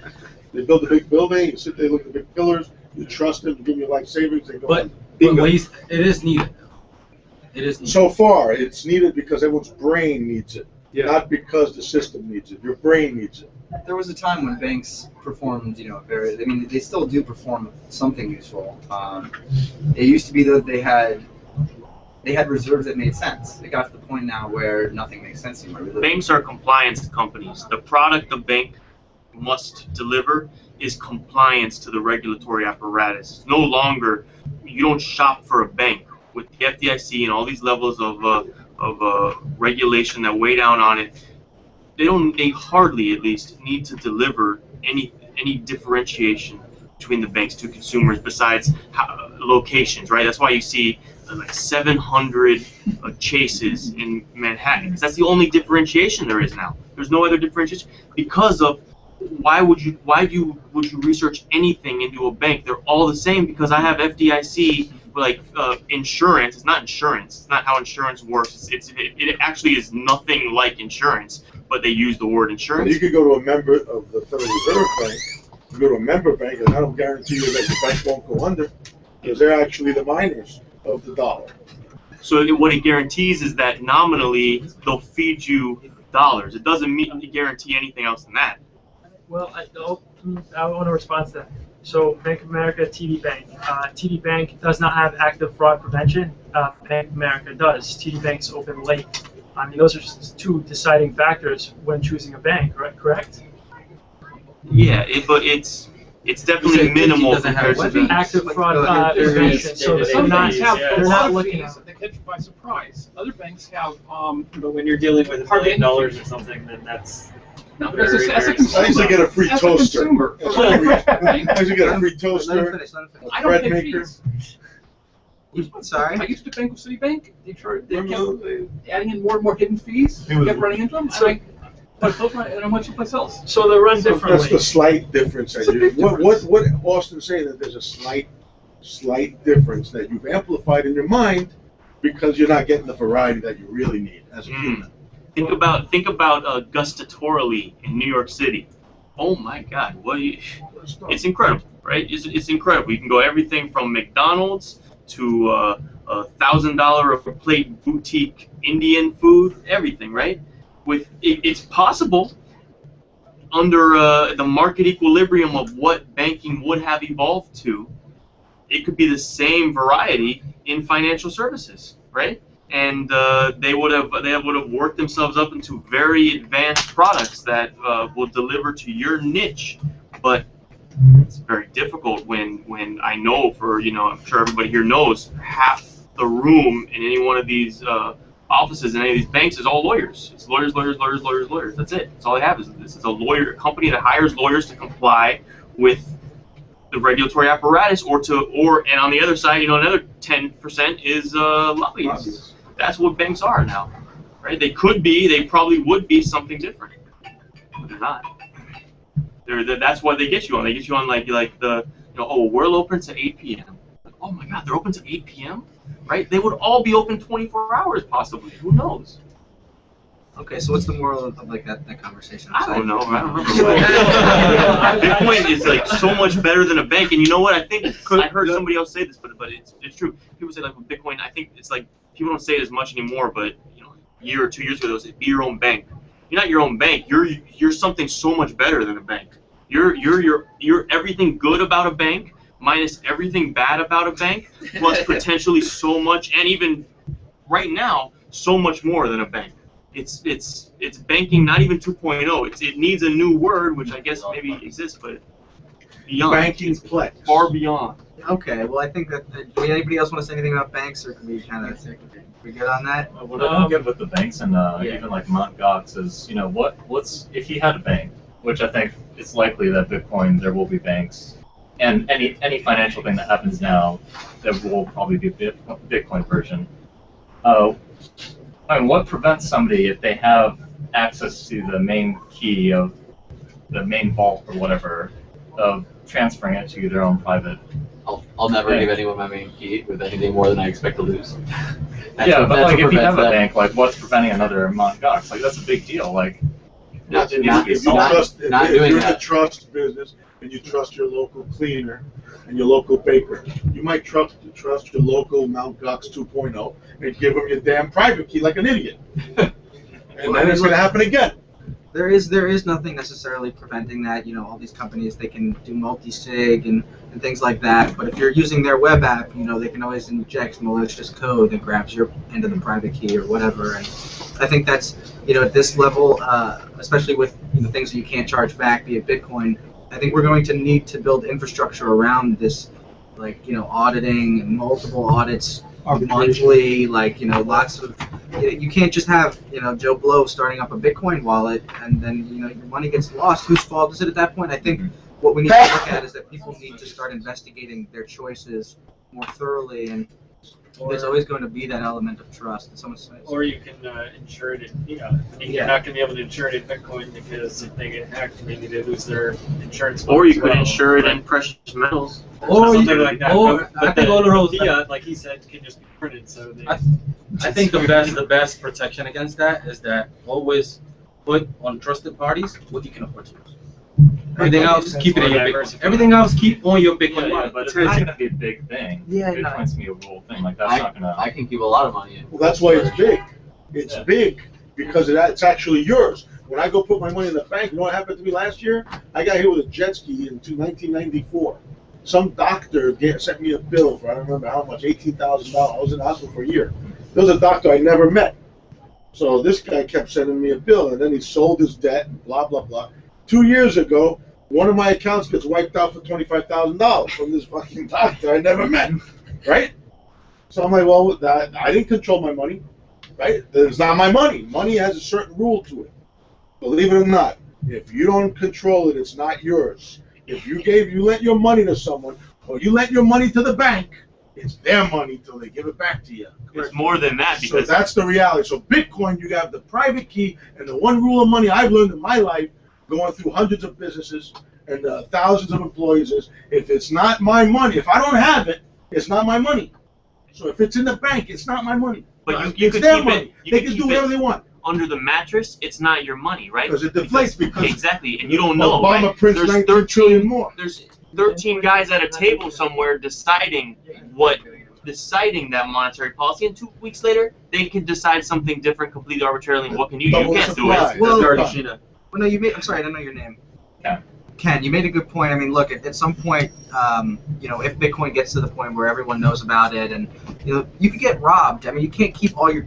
If you have $100,000, you can't keep it under your mattress just like that. And so there is a real need, I think, for secure storage, be it a full reserve or whatever, anything in between. And I think that there's a real need for that. And maybe we working on a product. No. Justice, you don't think the standard QT or something like Armory or multi-bit is secure enough? I mean, that's not for the day-to-day user. I mean, you don't think it's secure enough? I think we can use it, but I don't think like You'll see malware that will. No, not even malware. It's technically, yes, it's super secure, but like, what do they call it? Rubber hose crypto? Like, they come in and hit you with their hammer until you fucking give up your key. You know, whatever. I've heard someone very, very, very prominent in the Bitcoin space, one of the most, was sitting with me at lunch and said, "Well, yes, I do think tortures may increase in the future." No, I mean, but let's be honest. If you got $100,000 in Bitcoin in an encrypted container under your bed, and someone comes into your house to rob you, think they're gonna leave until they figure out the private key? Probably not. If that's what they're there for. I just think that there's definitely a need. Multi-sig, and I had one. Oh, see, I'd make sure. Then they're gonna kidnap somebody. I don't want to get into that. Well, there's a point where extortion gets so difficult that there's no point. Right? I don't know. I mean, the reality is, if you're going to hold their money, you can't blame the money in the banks that Billy the Kid robbed. Yeah, the beauty You can't blame. The beauty of Bitcoin is it's your choice. Yeah. So if you want to have it under your mattress, go for it. If you want to have it trusted in the service, go for it. It's a liberating. You can choose now. And it's most likely, because of the all those collective choices, very quickly we're going to see what is best practice and new things that nobody in this room, not that there's not a lot of brain power in this room, but nobody in this room could even have imagined, right? And we were like, oh, no, that's a really good idea. I can't believe that. Now that exists. Right? Yeah. I always use the analogy that the caveman who invented the wheel, if we were all cave people, and I made the wheel, and we'd all be laughing that it rolled down the hill. That's all it did. They didn't have a wheelbarrow, a car, a bicycle, a tricycle. They didn't have anything. They didn't have a watch, right? They didn't have a generator. They didn't have anything. The thing just rolled, and we're all just laughing, right? that was And basically all the way. So pretty much we're a bunch of cavemen and women, and we're laughing that this thing just does this so far. Out of curiosity, And there aren't that many women around because they're gonna get clubbed. out of curiosity, has anybody paid their rent or their mortgage with Bitcoin? I receive rent. I can't pay my mortgage. I pay it by converting my Bitcoin through Coinbase to dollars, and I pay my mortgage. Even if the option exists, I wouldn't. We rented And a why lot. is that? Because Bitcoin is deflationary. Yeah. But there's a market for it. Yeah, I never understand that argument. Like, I mean, I would pay in conversion. Doesn't back Yeah, real estate give a $10 10% discount? But if it's in Bitcoin, then Listen, we signed a lease in Bitcoin, but it's Bitcoin pegged to the dollar. yeah. On that, yeah. On that note, yeah. So he's giving me $35 worth of Bitcoin every month. Yes. On that note, What, $35 rent? I will say that I'm on the board of my co-op, and I'm in the process of trying to get them to accept Bitcoin for the maintenance payments and all building fees. So that would have nothing to do with what you own of your apartment to the bank, but that would be the basics for your building will be covered, and hopefully other people will take suit after that happens. When yeah, I'm sure little things like that are what's going to get everything going. I would be really curious next week to see what all the vendors outside think about Bitcoin. 'Cause this week it was very new. A lot of them didn't even really know how it worked. But next week to see like once they've received all their payments tomorrow, it'll be interesting to see like, oh wow, we did make more than we normally make. I know the leather guy's not happy. Why not? We needed to spike. There's the one guy there. I was gonna buy a big belt from him. Like it's only belt for like $106. I was ready to buy because I was ready to buy a belt from him. But right when I was started to say this is what I like to say about Bitcoin on, and then right before I say anything, he was like, oh, I don't accept Bitcoin. I'm like, It was funny watching the vendors next to the ones that did accept Bitcoin. Yeah. Because I was just walking around looking for the Bitcoin signs, and I wouldn't see one. I'd be like, oh, you guys don't accept Bitcoin, you know? And I go buy something from the one next door, and like it was like very obvious, even in the short time span I was out there, that the people that weren't accepting it were aware that was happening. And it was pretty cool to see. All right, so I don't want to interrupt this conversation. We can continue it if you guys aren't interested in the last topic, but I felt it's necessary to at least bring it up to see if there's interest. And also because there's a lot of good and bad in this conversation. So we hear a lot about these crypto 2.0 projects. Are you guys familiar with that concept and like what those are and what they're trying to or claiming that they're going to do? Justin, what do you mean by crypto 2.0? Yeah. Okay, I'll explain. Okay, so there's a wide range of these projects that are taking the decentralized and blockchain aspects of Bitcoin and building other feature sets on top of it. And so I'll give you a couple of the basic examples, and then we'll kind of talk about whether or not they're legit or not. So there's a couple projects that are looking to color Bitcoins. And so you think of a nickel, right? The nickel has like metal in it, right, which you can melt down and it has a value, and then it also has the fiat face value, right? And so you can take the same concept and apply it to Bitcoin, where you have the smallest unit of a Bitcoin is Satoshi, which is worth whatever that's worth at the current market value. And then a third party could come in and assign another value to it. They could give it they could make it the value of a property or a stock or some kind of commodity, and then you can trade that good over the Bitcoin network while it represents another value to another party. And so this is an idea of color coins. Right, and so there's a couple projects trying to work on that. Like you have Mastercoin and Counterparty, and what are they? Colorcoin project. So it's Counterparty. Chroma next. Wallet. It's Mastercoin working on it.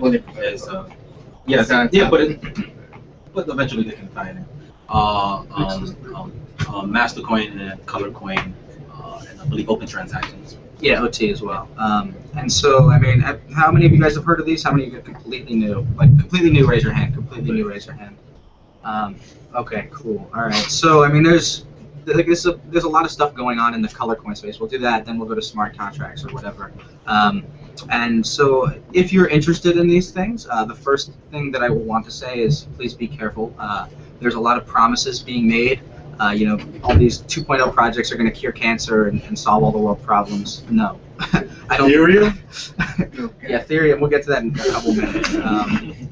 And so, like, a lot of these companies are saying that they're going to build these cool things that are these decentralized projects, and I kind of just wanted to curb kind of some of the enthusiasm there because one, a lot of them are scams, and so please like be wary because you hear a lot of these 2.0 projects being created by people we don't even know who they are or they're brand new to the scene. And basically they come with these grand promises, and whether or not they can deliver on them has yet to be seen. There is not one color coin or 2.0 project that has delivered on a promise as of yet. Many altcoins are pump and dumps. Right, and in the same vein, you hear tons of altcoins. Some of them are good, some of them are not. And by good it's a relative kind of definition. Many of them don't bring any like innovation to the space. They're just pump and dumps. Thank you. Yeah, exactly. Oh, I spoke to one guy. He said, "Oh, my coin clears in 30 seconds. It's going to make Bitcoin obsolete." Right. And so, like, there's a really good example of someone who wants to make, right? You take Bitcoin's code, and it's very, very simple to change the parameter for how quickly blocks, how quickly new blocks are created.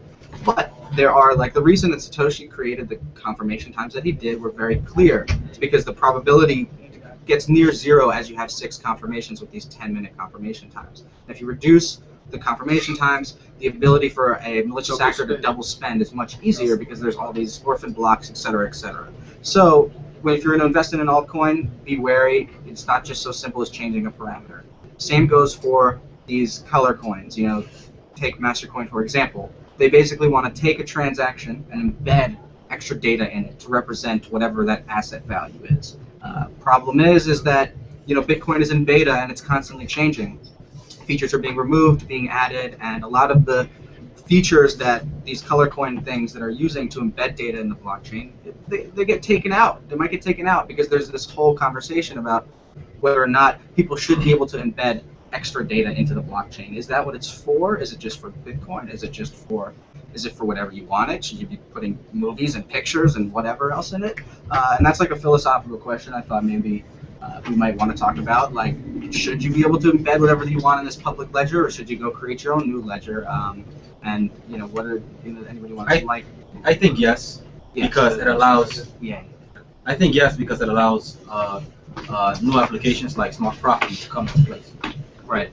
So, one thing I was going to bring up though about those is the security of it isn't necessarily as high as the security of the entire blockchain, because it's due to the nature of the data they embed. There's a tag, and the miners can also see that tag, so they can very easily blacklist these colored coins or various implementations that are using it's using their mining power to secure it, so they may or may not decide to blacklist it. I've been looking at a lot of blocks this week and haven't seen any thing being blacklisted that I can tell by any of the major miners. So the opportunity is there. But I know Luke Jr. has created a version of the mining Bitcoin D that will blacklist specific. And people just move to other miners. Yeah. Go to P2P pools. Well, it just depends. I mean, if that miner has a specific percentage of the pool of the network, and everybody doesn't want, that doesn't matter. right? But let's say I don't like Counterparty, I'm going to mine on Allegiance because I don't want Counterparty in the network. So now you have 7% less security on Counterparty because it's the percentage of the network. So I don't see it happening right now, but it is a possibility. Justin, you raised a great point that a lot of novices really are mystified about, and that is the idea of intrinsic value. Since Bitcoin is not tied to some commodity, why does it have value? Why do these altcoins have value?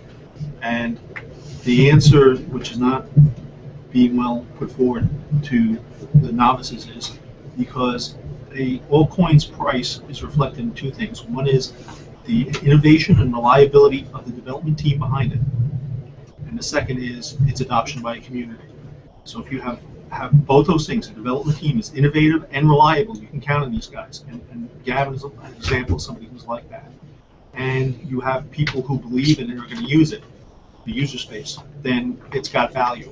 Is it worth $600? Maybe it should be worth $10,000. I'm not going to debate that, but it's definitely worth something. So when you have a piece of software, you have it on a SourceForge, donate here, and you'll see a lot of donations to a software project. It's sort of like an extrapolation of that. It's a next logical thing. Instead of donating to a project now, you're saying, I believe in this currency. These guys are doing great work. Yeah, so I think there's two morals of the story there. One is, there is a real place for like altcoins. I think like the community around Doge is amazing. I think that's really great. It's bringing in lots of new users, and I'm totally in support of that. Obviously, they're going to have a lot of problems with double spends and because they have such fast confirmation times. They're already going to print most of the Doge way before they planned on it. They've already increased their number of confirmations required. When they were first released, they said you needed 4 confirmations. Now they're up to 10. Right, and they're 30 seconds each. So it's like, people are coming to terms with some of these that they've made. Instant mining. Well, anyway, that's the technique that is done to generate. No, that's good. There's various ways of starting a coin that it can be scams but not look like it. So. Things like Darkcoin that have significantly changed what they've done with the coin, so it's already been instant mined 89% or something. Yeah, they changed the supply. They went through a hard fork. The supply originally was about but it 83 didn't million. seem like a scam. But now, if you go back and look at what happened, it definitely does look like, at least to me, like a scam. And then, It was still profitable. Sure it is if you got in. If you got in on that, it's yeah. So if you're looking to invest in altcoins, like take a real hard look at why you're investing in them and what the altcoin is bringing to the table. Like Darkcoin, they came in saying, hey, we're gonna make anonymous Bitcoin transactions using this thing called CoinJoin, and it hasn't really turned out how they hoped. It's a bit harder to implement on that scale. But on the same token, there are other projects that are trying to accomplish the same thing as altcoins that have done some pretty cool technical things. It doesn't mean that people are using it a ton, but they did at least bring some innovation to the space. Dark Wallet is a project that uses Bitcoin, but like for the altcoins, there's one called Bytecoin, Cryptonote. Cinecoin X11. Right, and so basically it allows for unlinkable anonymous transactions. To me, this is my personal opinion, like that's a worthy altcoin. But if you're trying to make a quick buck in one of these pump and dump schemes, there's plenty of those. But you come to terms with that's what How are you're you gonna doing. make it when you usually get screwed on it? Right. Gotta do quick, Nick. Right, and so that's You always in the Herman? No, listen. Remember Wall Street churn and burn. And so the same goes now for like the Crypto 2.0 projects. You take like Mastercoin.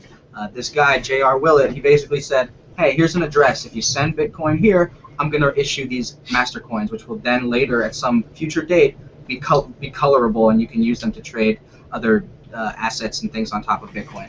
It's been almost a year now. He raised over $70 million.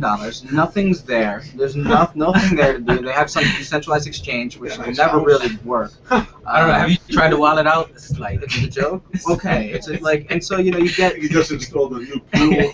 Right. So don't get sucked in by all the grand Counterparty. No. Counterparty's cool. Adam. But they didn't raise any. They didn't do any raising. They burned Bitcoins. They actually did the opposite of. They said you have to destroy Bitcoin and we'll issue you counterparty. And they have a limit as well, I believe, per user, per address you send in for how many counterparties you get. Yeah, I think that's useless because you can just make as many addresses as you want. It's true, but at least it's somewhat limiting. It makes it more of a hassle in a way. You gotta add a couple lines of code to like split up your coin. Well, yeah, but that's true. They have to make confirmation. I never liked the burning the Bitcoin. They figure something else out. Yeah. If you're interested in talking to Adam, the guy who runs Counterparty, he comes to BitDev sometime, and let me know. I can get you in contact with him. So that's the whole color coin situation. Be wary, be careful. Lots of crap. Some good stuff, some good people. Be discerning. Then the last bit I figured we should all talk about are these like smart contract type ecosystems that don't just take like the Bitcoin core code and then rebrand it and change a few things. It's like a ground up restructuring of Bitcoin to offer different kind of services. And some of the more popular ones, Ethereum BitShares, what are the other ones? They don't have a product. Well, no, Well, right. But people there's can- also They give them out of Monetize their working shares. on like cryptographia, which is like built into. It works in any coin, including Bitcoin. It's more like an abstract. Which one is that? I don't know what they actually call it, but it's by Monetas. It's like a whole like legal system where you can have contract enforcement using existing Bitcoin primitives. So it's not like an altcoin or anything. It's just like a generic framework that you can fit into any coin that does the same thing as like Ethereum, basically. Okay. Or not exactly the same, but sort of a similar idea. Analogous. So to explain like Ethereum, the Ethereum project, if you look at Bitcoin, when you want to send someone money, you're not really like sending them Bitcoin, right? You're transferring ownership, right? And Bitcoin uses a scripting language, a programming language to trade value, to move value between parties, assign it to multiple keys, et cetera, et cetera. And it's pretty limited in scope into what it can do, right? You can do kind of complicated transactions with like multiple signatures, lock times, and things like that, but it's relatively limited. And so this kid Vitalik said, hey, what if we kind of modify Bitcoin or the concept behind this scripting language and give it more functionality so that it's quote unquote, and this is their buzzword, Turing complete, right? So that this scripting language can now, instead of just being limited to multi-signature and lock time and whatever, can take, for example, data from the outside world, right? Like be it like a ticker or something. You take that data and then have some condition that executes based on whatever that data says. Right, and so these things are called smart contracts, right? And so basically what Ethereum is doing is miners are executing, will be, when this is done, it's not anywhere near there, will be executing these contracts that you can create based on their whatever scripting language that they end up coming up with. The biggest difference is that in the Bitcoin script you can't move, and in Ethereum you will be able to move. So, Right. Right. That brings up the halting problem. Right, and so The issue there. they're making grand claims about what they can do, and they're turning the corner, and they're about to raise a bunch of money. They've been doing this for a while, and They've been about to raise a bunch of money. yeah, right, exactly. So we're not sure What type of consensus Ethereum uses? Proof of work? They don't know yet. They haven't Well, decided. one of the issues there is because it can loop, you need to have a counter on every time you move. And then also, I don't know how they make it work with how many people are actually executing your code. And then they need a proof of whether or not you've actually executed that code. So that brings in a lot more complexity. Yeah. And that's why Satoshi, I believe, didn't go that route. And they think they can implement this in Yeah, because the consensus is key. And it's a major leap to start doing it that way. And it doesn't sound like they really fully understand it because their timelines aren't as long as they should be Right. to be able to implement this. So like to expand on that point, like to have this Turing complete scripting language, and basically what they're having is the miners are going to execute these contracts, right? And you're basically paying per execution, per CPU cycle, right? And so they're creating their own language for this, or they're basing it on Lua. They've changed a whole bunch of times, right? And so the security model changes considerably, because one of the only things that was pretty sketchy about Bitcoin in the beginning was what scripting you could do in it, and you could potentially do malicious things. And so Satoshi limited it very much in scope, so there are only certain things that you could do. And there are lots of disabled codes that haven't been re-enabled because of that. But you look at Ethereum, and they're going to have a Turing complete scripting language. That's literally, these contracts are going to be run in a sandbox, a virtual machine, supposedly, that these miners are going to basically isolate this code. But if they don't take into account every little aspect or bug that could happen in this language, which there will be many because that's just what happens with code, and you could theoretically break out of this sandbox or whatever and do lots of malicious things, be it steal other coins, infect the miner. Impossible. How could you? Right, and so there's basically going to be a whack-a-mole scenario where you have these miners running potentially malicious code, and when they find a hole, they're going to plug it up, and who knows what's happened after, but it might be too late already. Are they still talking about doing like a big pre-mine for investors? I don't even know. It doesn't matter. But just be careful. Curb your expectations for these projects. If you look at a timeline of 5 to 10 years, I think something like that can be possible. But if you look at a timeline of months, then they're and the fact way is, out. I met a bunch of guys, very good guys, nice guys. They look like you could trust them and stuff. And I think they're just too ambitious. I don't think they're malicious. No, I didn't say. Yeah, right. He was laughing at his dry cleaner. And sometimes some companies offer shares to a lot of people to make them join in and make their situation look a little more viable. And sometimes they weigh out what type of people they need. So usually you'd have a lot of coders that you would probably put into a project like that. It seemed to me, I haven't paid attention to it in many months, but it's like the one sure thing about Ethereum is that somebody is going to get really rich at the beginning, right? Yeah. And everything else is like, yeah, it might not work at all. Yeah. But someone's going to get really rich.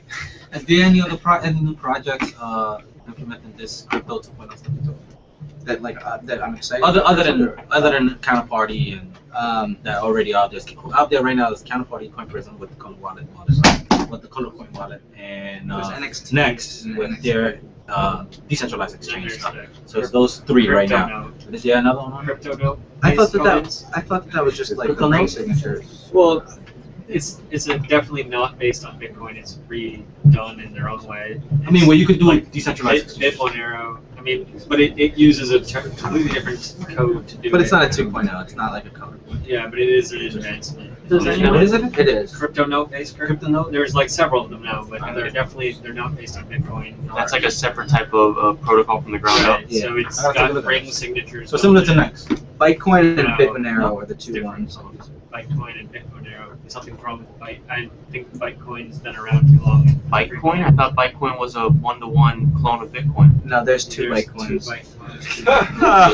Look at the Bitmonero one. It's like they redid it with more fair. Bitmonero's the one. Bitmonero. Okay. All right.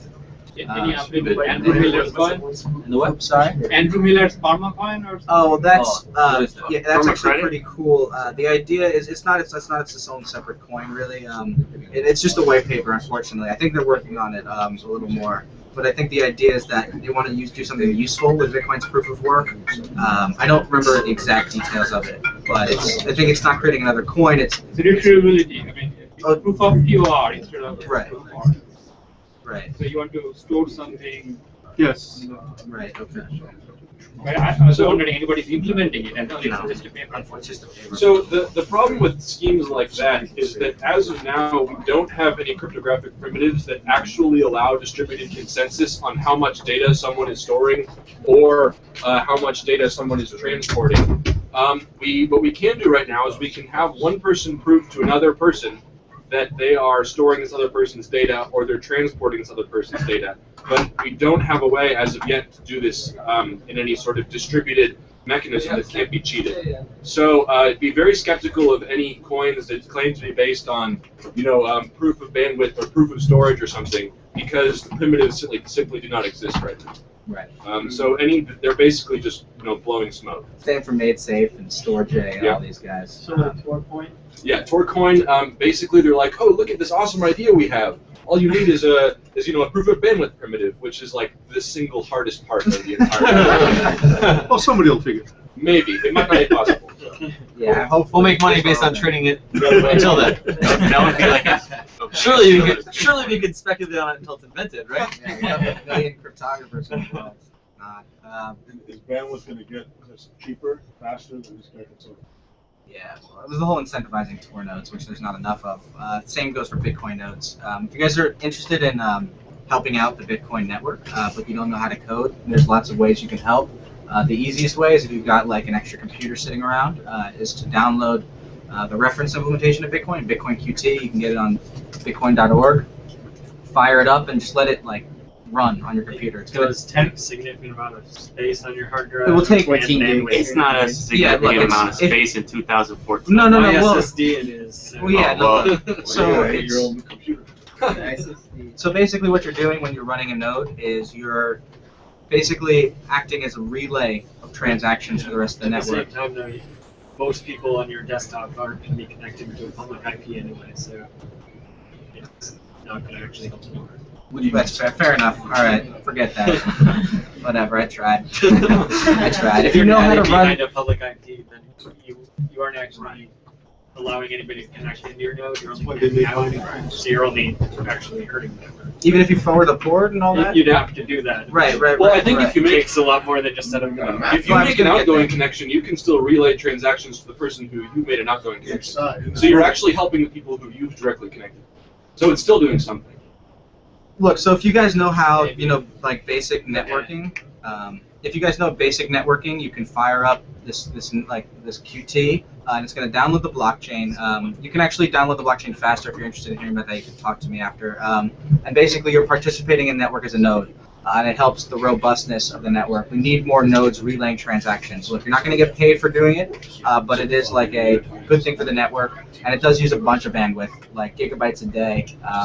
But if you look at the size of the network currently, and you look at how cheap VPSs are, an attack to basically bring up about 50% of the network would probably be in the less than tens of thousands of dollars to do, which would allow you to be able to have control over what transactions are relayed throughout the network. I thought companies like BitPay, Coinbase were doing that. Well, I'm sure they have a lot of nodes, but that even reinforces the fact that it's probably more centralized than it looks. Oh. It's been dropping off, right? So some January there was over 9,000 active Right, nodes, so now and there's now about there's like 7,500. 7. I mean, anybody that runs one probably has a few, so it's a lot more centralized than it looks with 7,500 nodes. Yeah, so just to explain what's going on in this conversation, the idea is that right now there's about 7,500 nodes in the network, basically relaying transactions between one another, right, and managing basically what transactions are in the mempool. And you don't connect directly to miners usually, so. Right, and so if there are less nodes relaying transactions, basically those fewer nodes that are the ones relaying transactions get to decide which ones get passed on to their friends, right? So in Mike's scenario, if we only have 7,500 nodes, and you have a malicious actor like the NSA who has tons of money and tons of access to, they can basically DDoS all the nodes and then decide which transactions are getting relayed. No, I don't even think you can DDoS. North Korean node like 7,500 goes in your own nodes. Now Right. you have half the network, and you can basically control a significant portion of what transactions are relayed and what transactions are blocked from being relayed. Okay, there you go.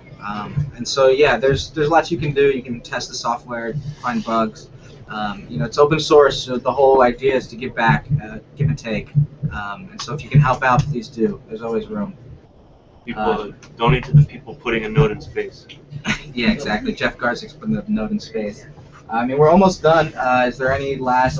Yeah, any update with blockchain pruning? We're not at the point where we need to do that yet. I don't think.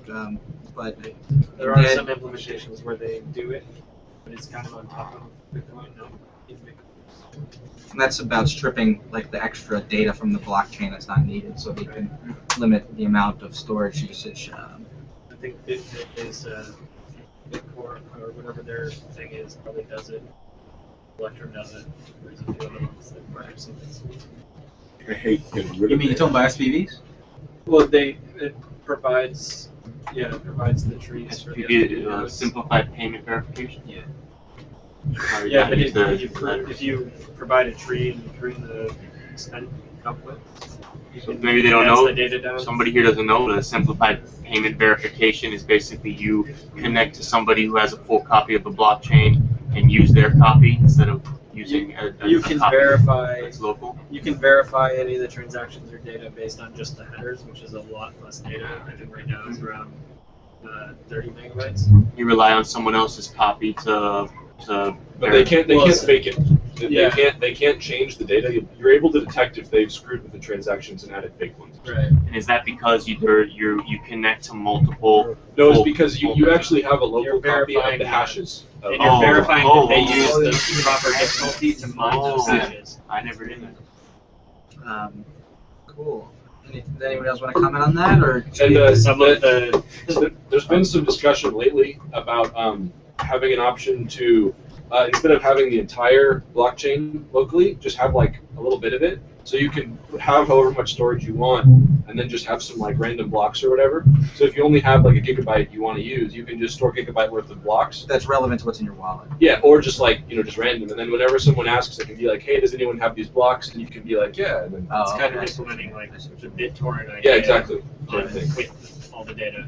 Cool. But currently, right now, when you're syncing the blockchain, you download it sequentially instead of from a bunch of random people at once, which is what BitTorrent does. Well, you could download the blockchain on BitTorrent, right? Yeah. But that's a separate file, and then you Then you have to sync it up. resync And you stack on top with whatever Yeah, you gotta index it and all that. You won't be online until, you won't be servicing until you can. I mean, It's like when we I don't know if I would download trust downloading. When you download your I brain. think there's also an issue Well, with it's all these the virus scanning. Oh yeah. You gotta check. So if they implement the fix that they were talking about for the virus scanning, then I think that eliminates the possibility of safely downloading a large file and just running off that. Because Yeah. everybody would have a randomized set of data, like XOR'd in. All right, that's a little over where we need to be. All right, so in case you guys didn't know, there's a after party sponsored by I think BitPay at Rosette. Is that where it's at? Yep. Anyone know? What time does it start? 6. Okay, so thanks everybody. Thank you, Pat. Next cubicle.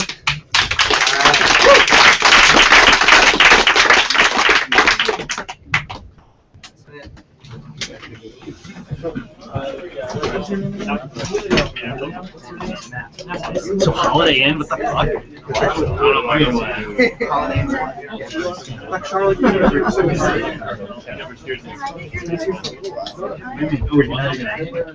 Yeah, like three of the hotels. Yeah. And access to You guys know each other? Just from. Okay. So wait, so what do you say? He just said they're like pilot. And see, like, see how they always like three Holiday Inns, New York. I think for this day, yeah, he was live. Like he was out there like talking about like. I've been trying to do the plug and play job there. But do I got everybody you know that Yeah, I know. for a small business, $250. And we will. Anybody.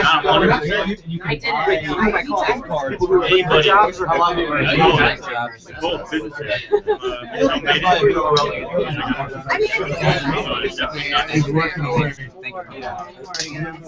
But the record is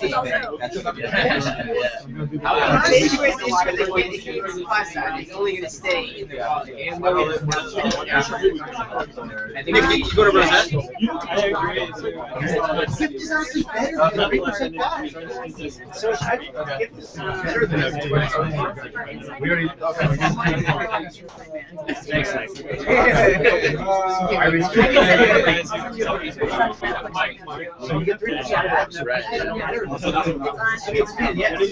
You might see this kind of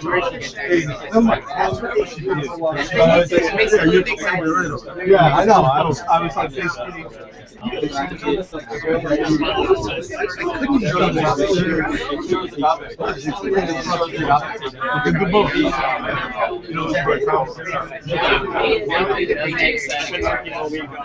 Yeah, we don't know how high it's well. I heard there's a girl. I think it was more everybody knows. Yeah, that chose these three.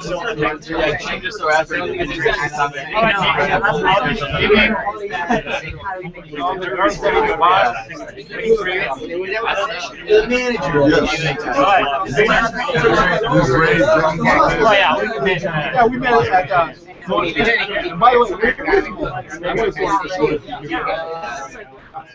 say Jamie's tight, right? The man, I guess. The man is in the show. No, I love. Come on, you crack me up so much. These guys, they need these hands. That was not like, oh, I'm going to do it. You won't make money off it. I guess they really can do the same thing.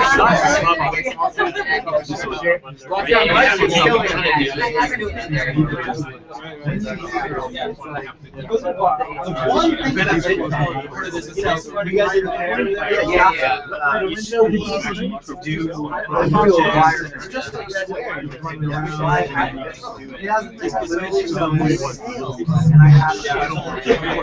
buying it. I'm buying it. Yeah, I was like, I'm gonna buy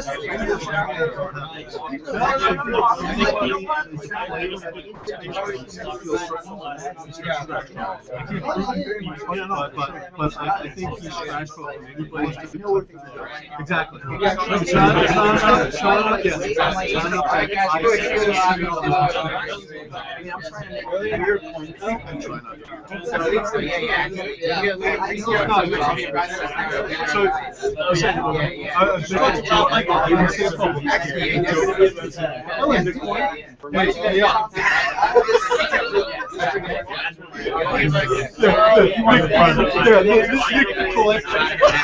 About that Bitcoin.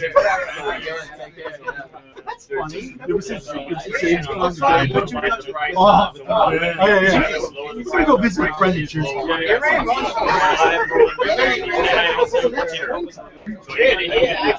Without any added utility, like we're talking about here, even a little bit of friction breaking out on the buy side, the price will go up. Right now, with just that one change and all the rest of the variables. Oh, of course. Let's go. It's just to get an account. Next weekend, I thought I was going to get riven by saying like, oh, I can't have session next week because I'm Bitcoin virtual reality. So I'm thinking that he'd be like, oh, okay. I'm like, walk away. I kid you not. He's like, oh yeah. I use Bitcoins to buy rugby equipment overseas. I was like, are you kidding? Like, it's becoming more mainstream. And like, yeah, and just like the ATM. The reason I did it was not because it was like, should I do this or anything? It was like, literally, I was like, I just do fucking. How long did it take for you? 6 weeks. Wow, 6 weeks. Yeah. Mine took, mine ended up showing up actually. Really? Yeah, it took around like 5 months, and then we canceled it because.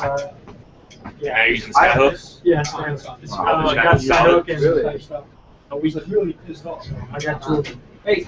So, when are you in New York City or Manhattan a lot? Oh no, I work up in Albany and live there. Okay. I guess we do.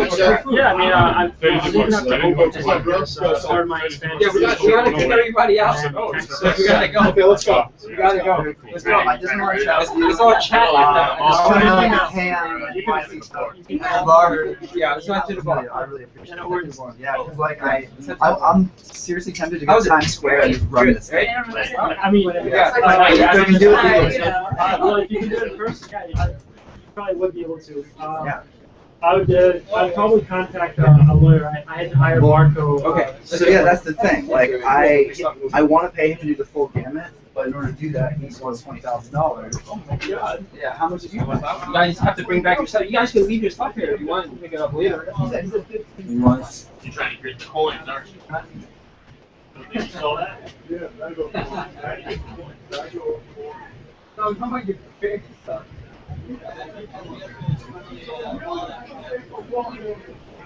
Good. Lock me up.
You post Suzanne's in the traffic?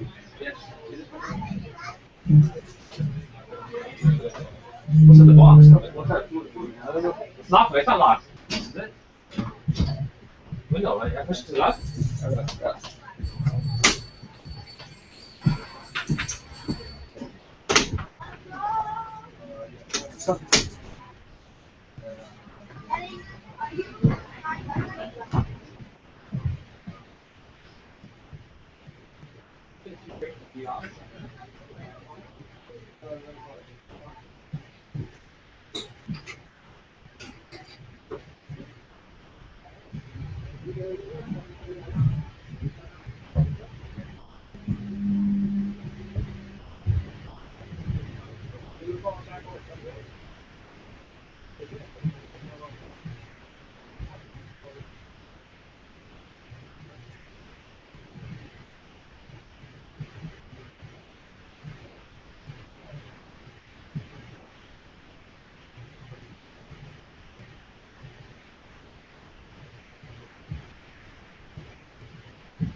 Yeah, I'm not.